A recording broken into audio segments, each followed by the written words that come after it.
പാഷനായിട്ട് കൊണ്ടുനടക്കാൻ പറ്റുന്ന ടീച്ചിങ് ഫീൽഡാണ്. അവിടെ എനിക്ക് ചെയ്യാൻ പറ്റുന്ന ഏറ്റവും പ്രധാനപ്പെട്ട ഒരു സംഗതി, ഒരു കുട്ടിക്കും അധ്യാപകനിൽ നിന്നൊരു അവഗണനയും ഉണ്ടാവാൻ പാടില്ല. 2, നേരത്തെ പറഞ്ഞ പോലെ എല്ലാ കുട്ടികളെയും പരിഗണിക്കുമാണ്.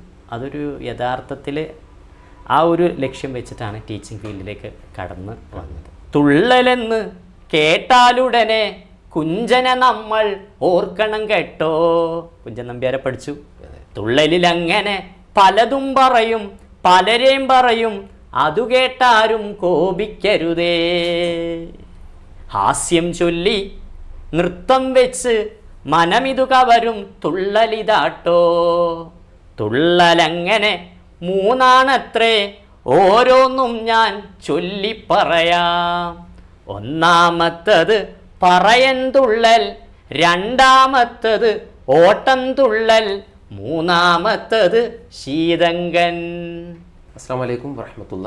റേഡിയോ ഇസ്ലാമിൻ്റെ എല്ലാ പ്രിയ ശ്രോതാക്കൾക്കും പ്രേക്ഷകർക്കും റേഡിയോ ഇസ്ലാം ഗസ്റ്റ് റൂമിലേക്ക് സ്വാഗതം.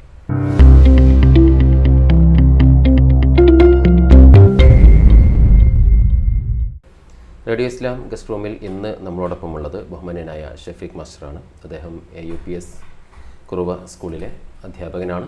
അതോടൊപ്പം തന്നെ APJ Abdul Kalam study centre award ജേതാവാണ്. അതോടൊപ്പം BEd TTC മേഖലകളിൽ RP ആയി പ്രവർത്തിക്കുന്ന വ്യക്തിത്വമാണ്. സ്വാഗതം ചെയ്യുന്നു റേഡിയോ ഇസ്ലാം ഗസ്റ്റ് റൂമിലേക്ക്. ഒരു അധ്യാപകനാവുക എന്നുള്ളത് പലരുടെയും ഒരു ലക്ഷ്യമാണ്. പല രീതിയിൽ പല മേഖലകളിൽ പ്രവർത്തിക്കാൻ ഇഷ്ടപ്പെടുന്ന ആളുകൾ ഉണ്ടാകാറുണ്ട്. അധ്യാപനം എന്നുള്ളത് പൊതുവെ നമ്മളൊക്കെ പഠിക്കുന്നത് പോലെ തന്നെ ഒരു നോബൽ പ്രൊഫഷൻ എന്നാണ് അതിനെ പറയാറുള്ളത്. സാറ് എങ്ങനെയാണ് അധ്യാപനം എന്ന ആ ഒരു മേഖലയെ നോക്കിക്കാണുന്നത്? ഞാൻ അധ്യാപനത്തിലേക്ക് വരുന്നതാണ്.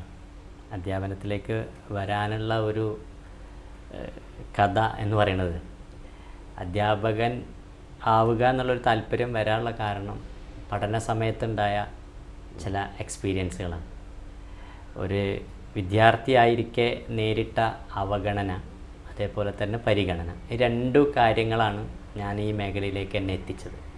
പരിഗണന എന്ന് പറയുമ്പോൾ ഒരു ടീച്ചർ അടുത്ത് നിന്ന് കിട്ടിയ ഒരു കെയർ, അവഗണന എന്ന് പറഞ്ഞാൽ മറ്റൊരു ടീച്ചർ അടുത്ത് നിന്നുണ്ടായ ഒരു അനുഭവം. ഇത് 2ഉം വന്ന സമയത്ത് ഞാൻ തീരുമാനിച്ചു എനിക്കൊരു ഫീൽഡ് വേണം. ആ ഫീൽഡ് പാഷനായിട്ട് കൊണ്ടുനടക്കാൻ പറ്റുന്ന ടീച്ചിങ് ഫീൽഡാണ്. അവിടെ എനിക്ക് ചെയ്യാൻ പറ്റുന്ന ഏറ്റവും പ്രധാനപ്പെട്ട ഒരു സംഗതി, ഒരു കുട്ടിക്കും അധ്യാപകനിൽ നിന്നൊരു അവഗണനയും ഉണ്ടാവാൻ പാടില്ല. 2, നേരത്തെ പറഞ്ഞ പോലെ എല്ലാ കുട്ടികളെയും പരിഗണിക്കുമാണ്. അതൊരു യഥാർത്ഥത്തിൽ ആ ഒരു ലക്ഷ്യം വെച്ചിട്ടാണ് ടീച്ചിങ് ഫീൽഡിലേക്ക് കടന്ന് വന്നത്. എവിടെയായിരുന്നു പഠനം? ഞാൻ നടത്തിയത് LP വിദ്യാഭ്യാസം GLPS കുറുവ നാട്ടിൽ തന്നെ. അവിടുന്ന് ഞാനിപ്പോൾ വർക്ക് ചെയ്യുന്ന സ്കൂളിൽ ഞാൻ പോയി, UPS കുറുവ. അത് കഴിഞ്ഞിട്ട് മക്കരപ്പറമ്പ് ഹൈസ്കൂളിലാണ് എൻ്റെ ഹൈസ്കൂൾ വിദ്യാഭ്യാസം. പിന്നെ GHS പാങ് +2 വിദ്യാഭ്യാസം. അതിനുശേഷം ടീച്ചിങ് കോഴ്സ് ചെയ്യുന്നത് പടിഞ്ഞാറ്റുമുറി ഫസ്വരി TTIയിൽ വെച്ചിട്ടാണ്. അത് കഴിഞ്ഞ് ഉടനെ നേരെ നമ്മൾ ടീച്ചിങ് ഫീൽഡിലേക്ക് ഇറങ്ങുകയാണ് ചെയ്തത്. സാറുടെ ക്ലാസ്സുകൾ കൂടുതലും നമ്മളൊക്കെ പറയാറുള്ളത് പോലെ, അധ്യാപകരൊക്കെ പറയാറുള്ളത് പോലെ, കേവലം പഠിപ്പിക്കുക എന്നുള്ളതിനപ്പുറത്തോട്ട് ക്ലാസ് മുറികൾ അനുഭവങ്ങളാകണം എന്നുള്ളതാണ്. അവിടെ സാറുടെ ക്ലാസ്സുകൾ ഏറ്റവും നല്ല അനുഭവങ്ങളായി മാറുന്നുണ്ട്. അതിന് മുൻമാതൃകകളോ അല്ലെങ്കിൽ ആരെങ്കിലും ഇങ്ങനെ സ്വീകരിച്ച് ആ രീതിയിലേക്ക് പോകാം എന്നുള്ളൊരു ചിന്ത ആയിരുന്നു, അതെല്ലാം സ്വന്തമായിട്ട് ഇങ്ങനെ വരാം എന്ന് വിചാരിച്ചതാണോ? അതിലേറ്റവും വലിയ പ്രസക്തമായൊരു സംഗതി, നമ്മുടെ കുട്ടികൾ നമ്മുടെ മുന്നിൽ വന്നിരിക്കുക. ആ വന്നിരിക്കുന്ന കുട്ടികൾക്ക് രസകരമായ ഒരു ക്ലാസ് റൂം അന്തരീക്ഷം ഉണ്ടാക്കുക. മാത്രമല്ല, ആ ക്ലാസ് റൂമിലിരിക്കുന്ന ഒരു കുട്ടിക്ക് അവരറിയാതെ കാര്യങ്ങളൊക്കെ പഠിക്കണം. അത് കൃത്യമായിട്ടുള്ളൊരു മാതൃക അല്ലെങ്കിൽ നേരിട്ടുള്ളൊരു അനുഭവത്തിലൂടെയുള്ള പഠനം നടത്തണം എന്നുള്ളതാണ് എൻ്റെ ഒരു ലക്ഷ്യം. എനിക്ക് ചില ക്ലാസ്സുകളിൽ അങ്ങനെ കിട്ടിയിട്ടുണ്ട്.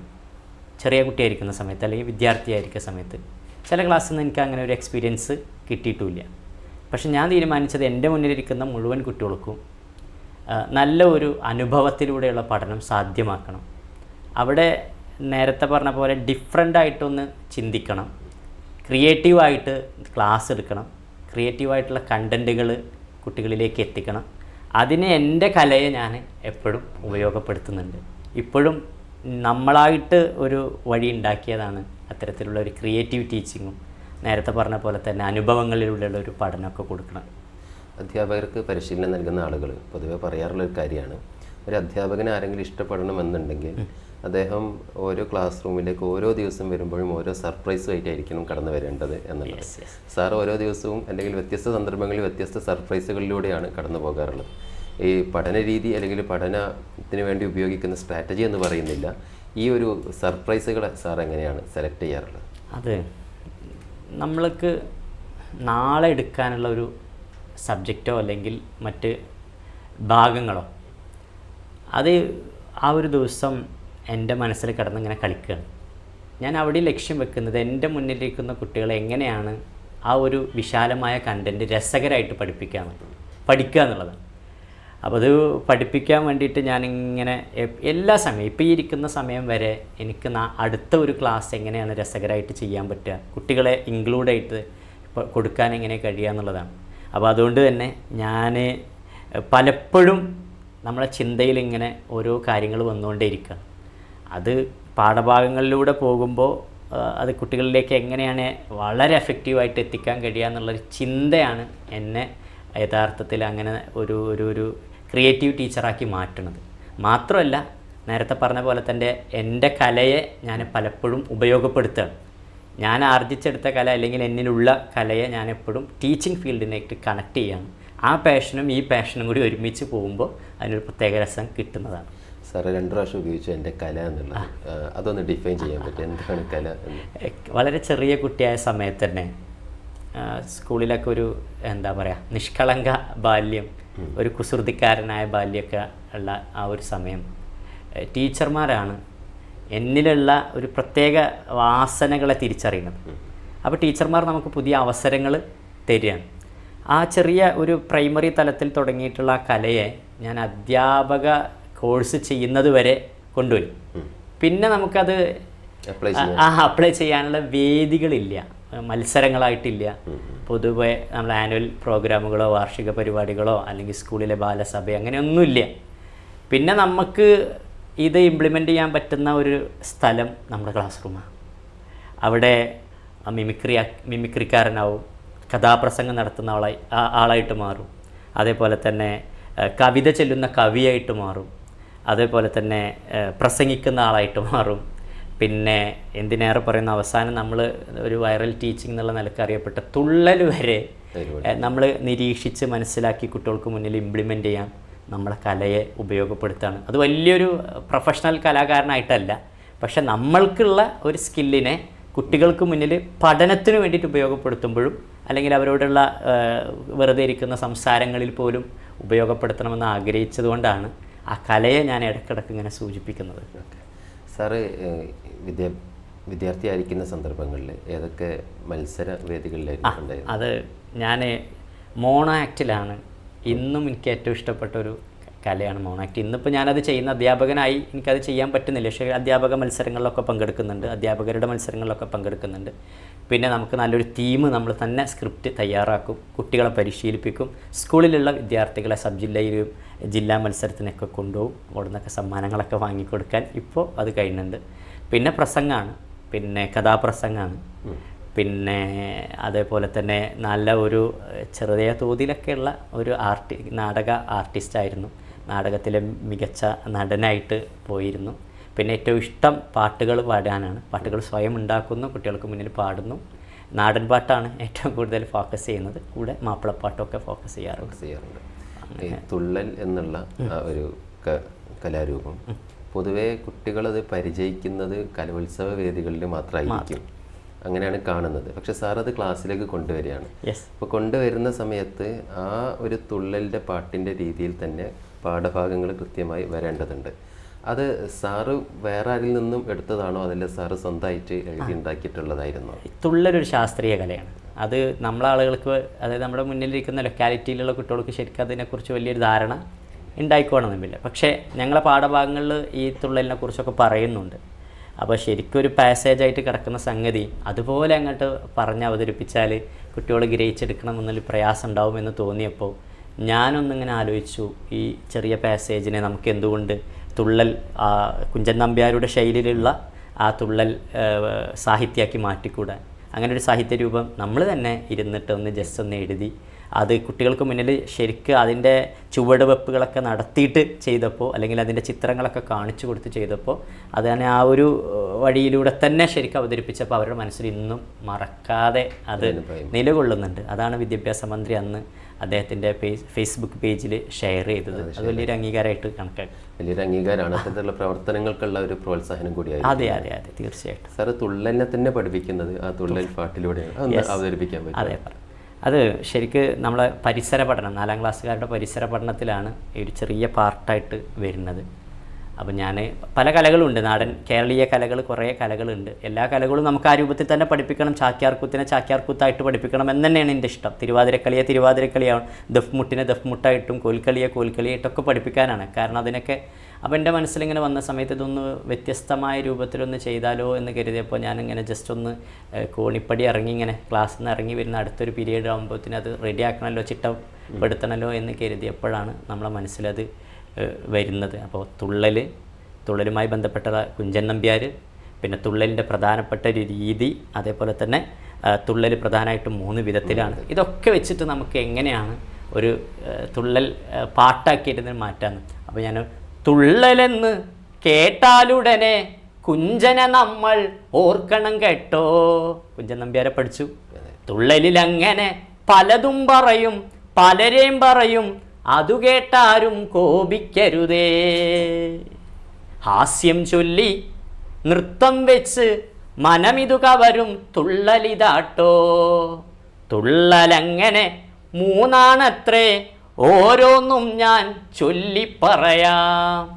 ഒന്നാമത്തത് പറയൻ തുള്ളൽ, രണ്ടാമത്തത് ഓട്ടം തുള്ളൽ, മൂന്നാമത്തത് ശീതങ്കൻ. ഇങ്ങനെ പറഞ്ഞ് അവർക്ക് മുന്നിൽ അവതരിപ്പിച്ചപ്പോൾ ഇന്നിപ്പോൾ നമ്മൾ ആ ക്ലാസ് റൂമിൽ ചെന്ന്, കഴിഞ്ഞ പ്രാവശ്യത്തെ കുട്ടികളാണത്, അവരുടെ ഇടയിൽ പോയിട്ട് ജസ്റ്റ് ഒന്ന് അതിൻ്റെ സ്റ്റാർട്ടിങ് ഒന്ന് തുടങ്ങിക്കഴിഞ്ഞാൽ തന്നെ മുഴുവൻ പാട്ടും അവർ പാടി അതേ ശൈലിയിൽ തന്നെ പാടി കേൾപ്പിക്കും. അത് എല്ലാ വിഷയത്തിലും നമ്മൾ ഇംപ്ലിമെൻറ്റ് ചെയ്യുന്നുണ്ട്. കാരണം രസകരമായിട്ട് കുട്ടികൾ പഠിക്കട്ടെ, അതാണ്. കാരണം വന്നിരുന്ന കുട്ടികൾക്ക് ഒരിക്കലും ആ ഒരു സമയം നഷ്ടപ്പെടാൻ പാടില്ല. അവിടെ ഇരിക്കുന്ന സമയങ്ങൾ വളരെ മനോഹരമായിട്ട് ചിന്തയിൽ നിൽക്കുന്ന, ഓർമ്മയിൽ നിൽക്കുന്ന രസകരമായിട്ടുള്ളൊരു അന്തരീക്ഷമാക്കി മാറ്റുക എന്നുള്ളതാണ് പർപ്പസ്. പൊതുവെ കുട്ടികൾ അടങ്ങിയിരിക്കുന്ന ക്ലാസ്സാണ് ഏറ്റവും നല്ല ക്ലാസ് എന്ന് വിചാരിക്കുന്ന ഒരു സാമൂഹിക അവസ്ഥയിലാണ് നമ്മളുള്ളത്. പക്ഷെ സാറുടെ ക്ലാസ് മിക്കവാറും അങ്ങനെ ഒരു അവസ്ഥയിലായിരിക്കും എനിക്ക് തോന്നുന്നില്ല. കാരണം ഈ രീതിയിൽ നല്ല ശബ്ദം ഉണ്ടാകും. പക്ഷേ ആ ഒരു ക്ലാസ് റൂം മാനേജ്മെൻറ്റ് ഇതിലൂടെ കൊണ്ടുപോകുന്നത് വളരെ കൃത്യമായി ചെയ്യാൻ സാധിക്കുന്നുണ്ട്. അതിനെങ്ങനെയാണ് അത് നമ്മൾ ഒരു അധ്യാപകൻ്റെ വോയിസ് മോഡുലേഷൻ ഹൈ ആവുന്ന സമയത്ത് കുട്ടികൾ വളരെ എല്ലാ കുട്ടികളും ശ്രദ്ധിച്ചിരിക്കും. നമ്മളതൊന്ന് ലോ ആയിക്കഴിഞ്ഞാൽ കുട്ടിയുടെ ശ്രദ്ധ പോവും. പക്ഷെ ആ ഹൈയിൽ നിന്ന് ലോയിലേക്ക് വരുമ്പോൾ ആ ഹൈക്ക് കൊടുത്തിരുന്ന അതേ ശ്രദ്ധ ലോക്ക് കൊടുക്കുന്നുണ്ട്. ആ ലോയിലാണ് നമ്മളെ കണ്ടതിന് പ്രധാനപ്പെട്ട കാര്യങ്ങൾ നമ്മൾ പറഞ്ഞ് പോകുന്നത്. അങ്ങനെ വന്നു കഴിഞ്ഞാൽ ക്ലാസ് മാനേജ്മെൻറ്റിന് അതൊരു വിഷയമായിട്ട് മാറുന്നേ ഇല്ല എന്നാണ് ഞാൻ മനസ്സിലാക്കിയത്. അധ്യാപകൻ വളരെ ചെറിയ സർവീസുള്ളൊരു അധ്യാപകൻ എന്നുള്ള നിലക്ക്, പക്ഷേ കുട്ടികളുടെ ഒരു അനുഭവമുണ്ട്, വളരെ വലിയ ഒരു അനുഭവമുണ്ട്. ആ അനുഭവം വെച്ച് നോക്കുകയാണെന്നുണ്ടെങ്കിൽ അതൊരു വിഷയമേ അല്ല. ഈ നേരത്തെ പറഞ്ഞ പോലെ കുട്ടികൾ ഇൻക്ലൂഡ് ആവണമെങ്കിൽ അവരുടെ ഭാഗത്തുനിന്ന് ശബ്ദങ്ങൾ വരണം. അതാണ് ഞാൻ നേരത്തെ ഒരു മുദ്രാവാക്യത്തിൻ്റെ കാര്യങ്ങൾ വന്നു. ഗാന്ധിജി ഇന്ത്യയിലേക്ക് തിരിച്ചു വരുന്ന സമയത്ത് ഗാന്ധിജി വെറുതെ 1915 ജനുവരി 9 ഗാന്ധിജി ബോംബെയിൽ വന്നു ഇറങ്ങി ആദ്യത്തെ സമരത്തിന് പങ്കെടുക്കാൻ വേണ്ടി 1900 അങ്ങനെ പറഞ്ഞു കഴിഞ്ഞാൽ കുട്ടിക്ക് ചിലപ്പോൾ അത് കിട്ടിക്കൊള്ളുന്നില്ല, ഡ്രൈ ആയിരിക്കും. അതെ, നേരെ മറിച്ച് അവിടെ ഗാന്ധിജി വരികയാണ്. ഗാന്ധിജി വരുമ്പോൾ ഗാന്ധിജിയെ, ദക്ഷിണാഫ്രിക്കയിലുള്ള ഗാന്ധിജിയെ കേട്ടറിഞ്ഞ് പരിചയമുള്ളൂ. കാണാൻ ഒരുപാട് ആളുകൾ കൂടുന്ന സമയത്ത് സ്വാഭാവികമാണല്ലോ ആ ഗാന്ധിജിയെ ആളുകൾ വരവേൽക്കുന്ന സമയത്ത് മുദ്രാവാക്യങ്ങൾ കൊണ്ട് അവനെ സ്വീകരിക്കും. ആ ഒരു അനുഭവം ക്ലാസ് റൂമിൽ കൊടുത്താൽ ഗാന്ധിജി വന്നത് അവർ മറക്കൂല. അത് നമ്മുടെ മുദ്രാവാക്യങ്ങൾ നമ്മുടെ നാട്ടിൽ പ്രയോഗിക്കുന്ന മുത്തേ സത്തേ ഗാന്ധിജി മുത്തേ അങ്ങേക്കായിരം അഭിവാദ്യങ്ങൾ എന്നൊക്കെ പറഞ്ഞാൽ എല്ലാ കുട്ടികളും ആ ഗാന്ധിജി വന്നതിനെക്കുറിച്ചുള്ളൊരു ധാരണ കുട്ടിക്ക് ഉണ്ടാവും. അത് ശരിക്കും ആ കപ്പലിറങ്ങിയിട്ട് ഗാന്ധിജിയുടെ വേഷം ധരിക്കുകയാണ്, അധ്യാപകൻ വേഷം ധരിക്കുകയാണ്. എന്നിട്ട് ഗാന്ധിജി ആ കാലത്ത് അവർക്ക് പരിചയമുള്ള ഗാന്ധിജി കഷണ്ടിക്കാരനായിട്ടുള്ള, മുടി ഇല്ലാത്ത, തലപ്പാവൊന്നും ഇല്ലാത്തതാണ്. പക്ഷേ ഗാന്ധിജി ഇന്ത്യയിലേക്ക് വരുന്ന സമയത്ത് ആ കപ്പലിൽ നിന്ന് ഇറങ്ങി വരുന്നത് നമ്മുടെ പ്രത്യേക വസ്ത്രമൊക്കെ ധരിച്ചിട്ട് ഒരു പ്രത്യേക ക്യാപ്പൊക്കെ ഇട്ടിട്ടാണ്. അതൊക്കെ ശരിക്കും ഒരു അനുഭവം കൊടുക്കുമ്പോൾ അവരുടെ മനസ്സിലുള്ള ആ ഒരു നമ്മളെ മുടിയില്ലാത്ത ഗാന്ധിജിയേക്കാൾ ഇങ്ങനെ ഒരു തൊപ്പി വെച്ചൊരു ഗാന്ധിജിയുടെ കാലം ഉണ്ടായിരുന്നു എന്നുള്ളതൊക്കെ എത്തിക്കുക. അപ്പോൾ ഒരു എക്സ്പീരിയൻസ് കൊടുക്കുക എന്നുള്ളതാണ് എല്ലാ ക്ലാസ്സിനും. ഇതിപ്പോൾ നമ്മൾ റീല് കാണുന്നത് കുറച്ചേ കാണുന്നുള്ളൂ. എല്ലാ ക്ലാസ്സും അങ്ങനെയാണ്. അവിടെ ജാലിയൻ വാലാബാഗ് കൂട്ടക്കൊലൊക്കെ വരുന്ന സമയത്ത് എൻ്റെ ക്ലാസ്സിലെ മുഴുവൻ കുട്ടികളും മരിച്ച് ജീവിച്ചവരാ. അവസ്ഥയിലൂടെ കൊണ്ടുപോകാൻ സാധിക്കും. യെസ് അവിടെ ഡയറാവുന്നു. ഡയർ അവരെ വെടിവെക്കാൻ നിർദ്ദേശം കൊടുക്കുന്നു. കൂടെയുള്ള കുറച്ച് ബോയ്സിനെ പട്ടാളക്കാരായി വെക്കുന്നു. ബാക്കിയുള്ള കുട്ടികളൊക്കെ വെടിപിടിച്ച് വീഴ്ത്തുകയാണ്.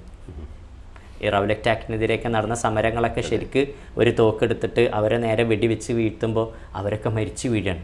അവൻ്റെ മനസ്സിൽ ആ ഒരു വളരെ സങ്കടകരമായിട്ടുള്ള സംഭവം ഉണ്ടാക്കുക. അങ്ങനെ ജാലിയൻ വാലാബാഗ് കൂട്ടക്കൊല എന്ന് പറയുമ്പോൾ ഞാൻ അടക്കി മരിച്ച ആ ഒരു അതെ യെസ് അങ്ങനെയുള്ള സംഗതികളൊക്കെയാണ് നമ്മൾ ശരിക്കും കൊടുക്കുന്നത്. അതാണ് എക്സ്പീരിയൻസ്. ആ എക്സ്പീരിയൻസുള്ള പഠനം പരീക്ഷ പേപ്പറുകളിൽ അവർക്ക് അതുപോലെ നമ്മൾ നേരത്തെ പറഞ്ഞില്ലേ പഠന പിന്നാക്കം നിൽക്കുന്ന കുട്ടികളുടെ അവസ്ഥ വളരെ ദയനീയമാണ്. അതേപോലെ പക്ഷെ അവരുടെ മനസ്സിൽ ഇപ്പോഴും ആ സംഭവങ്ങളും ചരിത്ര സംഭവങ്ങളും എല്ലാ സംഗതികളും അവരുടെ മനസ്സിൽ ഉണ്ടാവും. ഈ സ്ട്രാറ്റജിയോടൊപ്പം തന്നെ ചേർത്ത് പറയുന്ന അധ്യാപകർ ചേർത്ത് പറയുന്ന സംഗതിയാണ് ടീച്ചിങ് എയ്ഡുകളുടെ ഉപയോഗം. സാർ ഇവിടെ അടുത്ത് തായ്വേര് പഠിപ്പിക്കാൻ വേണ്ടി ഉപയോഗിക്കുന്ന ടൂളുകൾ, അതേപോലെ തന്നെ ചിഹ്നങ്ങൾ പഠിപ്പിക്കാൻ വേണ്ടി ഉപയോഗിക്കുന്ന ടൂളുകൾ, ഇതെങ്ങനെ തിരഞ്ഞെടുക്കുന്നത്? സ്വന്തമായിട്ട് ഉണ്ടാക്കുന്നതാണോ അതല്ല മറ്റേതെങ്കിലും രീതിയിലൂടെ? അതെ, ശരിക്ക് നമ്മളൊരു പാട്ട് തയ്യാറാക്കുന്നുണ്ട്. അതേപോലെ തന്നെ വലിയൊരു വിശാലമായൊരു സംഗതിയെ ലഘൂകരിക്കുന്ന ഒരു പ്രക്രിയ നടത്തുന്നുണ്ട്. ഇതൊക്കെ നമ്മൾ സ്വന്തം റിസ്കിൽ ചെയ്യുമ്പോൾ ആ സംഗതി എത്തിക്കാൻ വേണ്ടിയിട്ട് നമുക്ക് ഏറ്റവും ആപ്റ്റായിട്ടുള്ള കോസ്റ്റ്ലെസ് ആയിട്ടുള്ള TLMകൾ ചിന്തിക്കുന്നുണ്ട്. അതിനെക്കുറിച്ചും ചിന്തിക്കുന്നുണ്ട്. അത് സ്കൂളൊക്കെ കഴിഞ്ഞതിന് ശേഷം കുട്ടികളൊക്കെ പോയതിന് ശേഷം നമ്മുടെ സ്റ്റാഫ് റൂമിലിരുന്നിട്ട് കിട്ടുന്ന മെറ്റീരിയൽ വളരെ കോസ്റ്റ്ലെസ് ആയിട്ടുള്ള മെറ്റീരിയൽ ഉപയോഗിച്ചിട്ട് നമ്മൾ തന്നെ നിർമ്മിക്കുന്നതാണ്. ആ ഒരു കണ്ടൻറ്റ് എത്തിക്കണമെങ്കിൽ അതിൻ്റെ കൂടെ ആ TLM കൂടി അനിവാര്യമാണ്. കാരണം കുട്ടികൾ പറഞ്ഞാൽ എല്ലാം ക്യാച്ച് ചെയ്യും. വെറുതെ ഒരു പാട്ടാടി കഴിഞ്ഞാൽ അതൊരു ബൈ ഹാർട്ടായിട്ട് കുട്ടികൾ പാടിപ്പോകും എന്നതിനപ്പുറത്തേക്ക് ഈ ഒരു TLM കൂടി ഉണ്ടെങ്കിൽ അവരെ മനസ്സിലേക്ക് നമ്മളത് ശരിക്ക് ആ ഒരു പാട്ടിന് മാത്രം ഉപയോഗിക്കുന്ന സംഗതിയല്ല. നമ്മളത് ക്ലാസ് റൂമിൽ പല ഷഫിൾ ചെയ്തിട്ട് വിടും. എന്നിട്ട് ഇത് കുട്ടികൾ വന്നിട്ട് കറക്റ്റായിട്ടുള്ള ആ ഒരു പെയറുണ്ടല്ലോ, അതിൻ്റെ കറക്റ്റായിട്ടുള്ള ആ ജോഡിക്ക് അനുസൃതമായിട്ട് കൊടുന്നിട്ട് ഈ പിന്നാക്കക്കാരെയാണ് നമ്മൾ എപ്പോഴും ഇതിനൊക്കെ ലക്ഷ്യം വെക്കുന്നത്.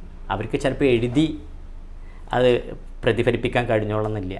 ആ സമയത്ത് ഇവർക്ക് ഇങ്ങനെയൊരു സ്ട്രാറ്റജി ഉപയോഗിച്ചാൽ അവർ നേരെ അത് വെച്ച് കഴിഞ്ഞാൽ അവർക്ക് മാർക്ക് കൊടുക്കാം, അവരെ നമുക്ക് അംഗീകരിക്കാം.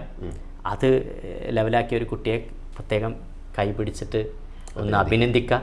അവരെ ലൈഫിൽ ഏറ്റവും വലിയ സംഭവമായിട്ടത് മാറും ചെയ്യും. അതിന് വേണ്ടിയിട്ടാണ് TLMകൾ നമ്മൾ കൂടുതലായിട്ട് യൂസ് ചെയ്യുന്നത്. കുട്ടികളുടെ മനസ്സിലെപ്പോഴും അത്തരത്തിലുള്ള TLMകളുടെ ഒരു രൂപം വന്നു കഴിഞ്ഞാൽ ആ ഒരു ചിഹ്നങ്ങളാണെങ്കിലും ആ ഒരു കണ്ടൻറ്റുകളാണെങ്കിലും കൃത്യമായിട്ട് ഇതിൻ്റെ കൂടെ നമ്മളെ സ്പെഷ്യൽ ടീച്ചിങ് മെത്തേഡിൻ്റെ കൂടെ ഇതും കൂടി കിട്ടുമ്പോൾ അതിനൊരു കോംബോ ക്ലിയർ ആവും. അതിന് വേണ്ടിയിട്ട് പ്രത്യേകമായിട്ട് നമ്മൾ തന്നെയാണ് ചെയ്യുന്നത്. കോസ്റ്റ്ലെസ് എന്ന് പറയുമ്പോൾ വല്ലാതെ നമ്മുടെ ചുറ്റുപാടും കിട്ടുന്ന അതെ നമ്മൾ നേരത്തെ പറഞ്ഞില്ലേ വളരെ വേസ്റ്റായിട്ട് ഒഴിവാക്കുന്ന സാധനങ്ങൾ ഉപയോഗപ്പെടുത്തിക്കൊണ്ട് എന്നാൽ ചെറിയ എമൗണ്ടിലൊക്കെ നമുക്ക് ചാർജ് വരുന്ന സംഗതികൾ ഉപയോഗപ്പെടുത്തിക്കൊണ്ട് അതൊരു എന്താ പറയുക വലിയ നല്ല കോസ്റ്റ് വരുന്ന സംഗതി അല്ലാതെ അതെന്തിനാണ് നമ്മൾ കൊടുക്കുന്നത്? അധ്യാപകർക്ക് ഇത്തരത്തിലൊരു കോൺസെപ്റ്റും കൂടി എത്തണം. കാരണം ഇങ്ങനെയുള്ള മെറ്റീരിയലുകളും നമുക്ക് അവൈലബിൾ ആക്കണം എന്നുള്ളതിന് വേണ്ടിയിട്ടാണ്. അപ്പോൾ ഇങ്ങനെയുള്ള സംഗതികളാകുമ്പോൾ വലിയ എക്സ്പെൻസൊക്കെ വരുമോ എന്ന് വിചാരിച്ചിട്ട് ബേജാറാവേണ്ട ആവശ്യമില്ല.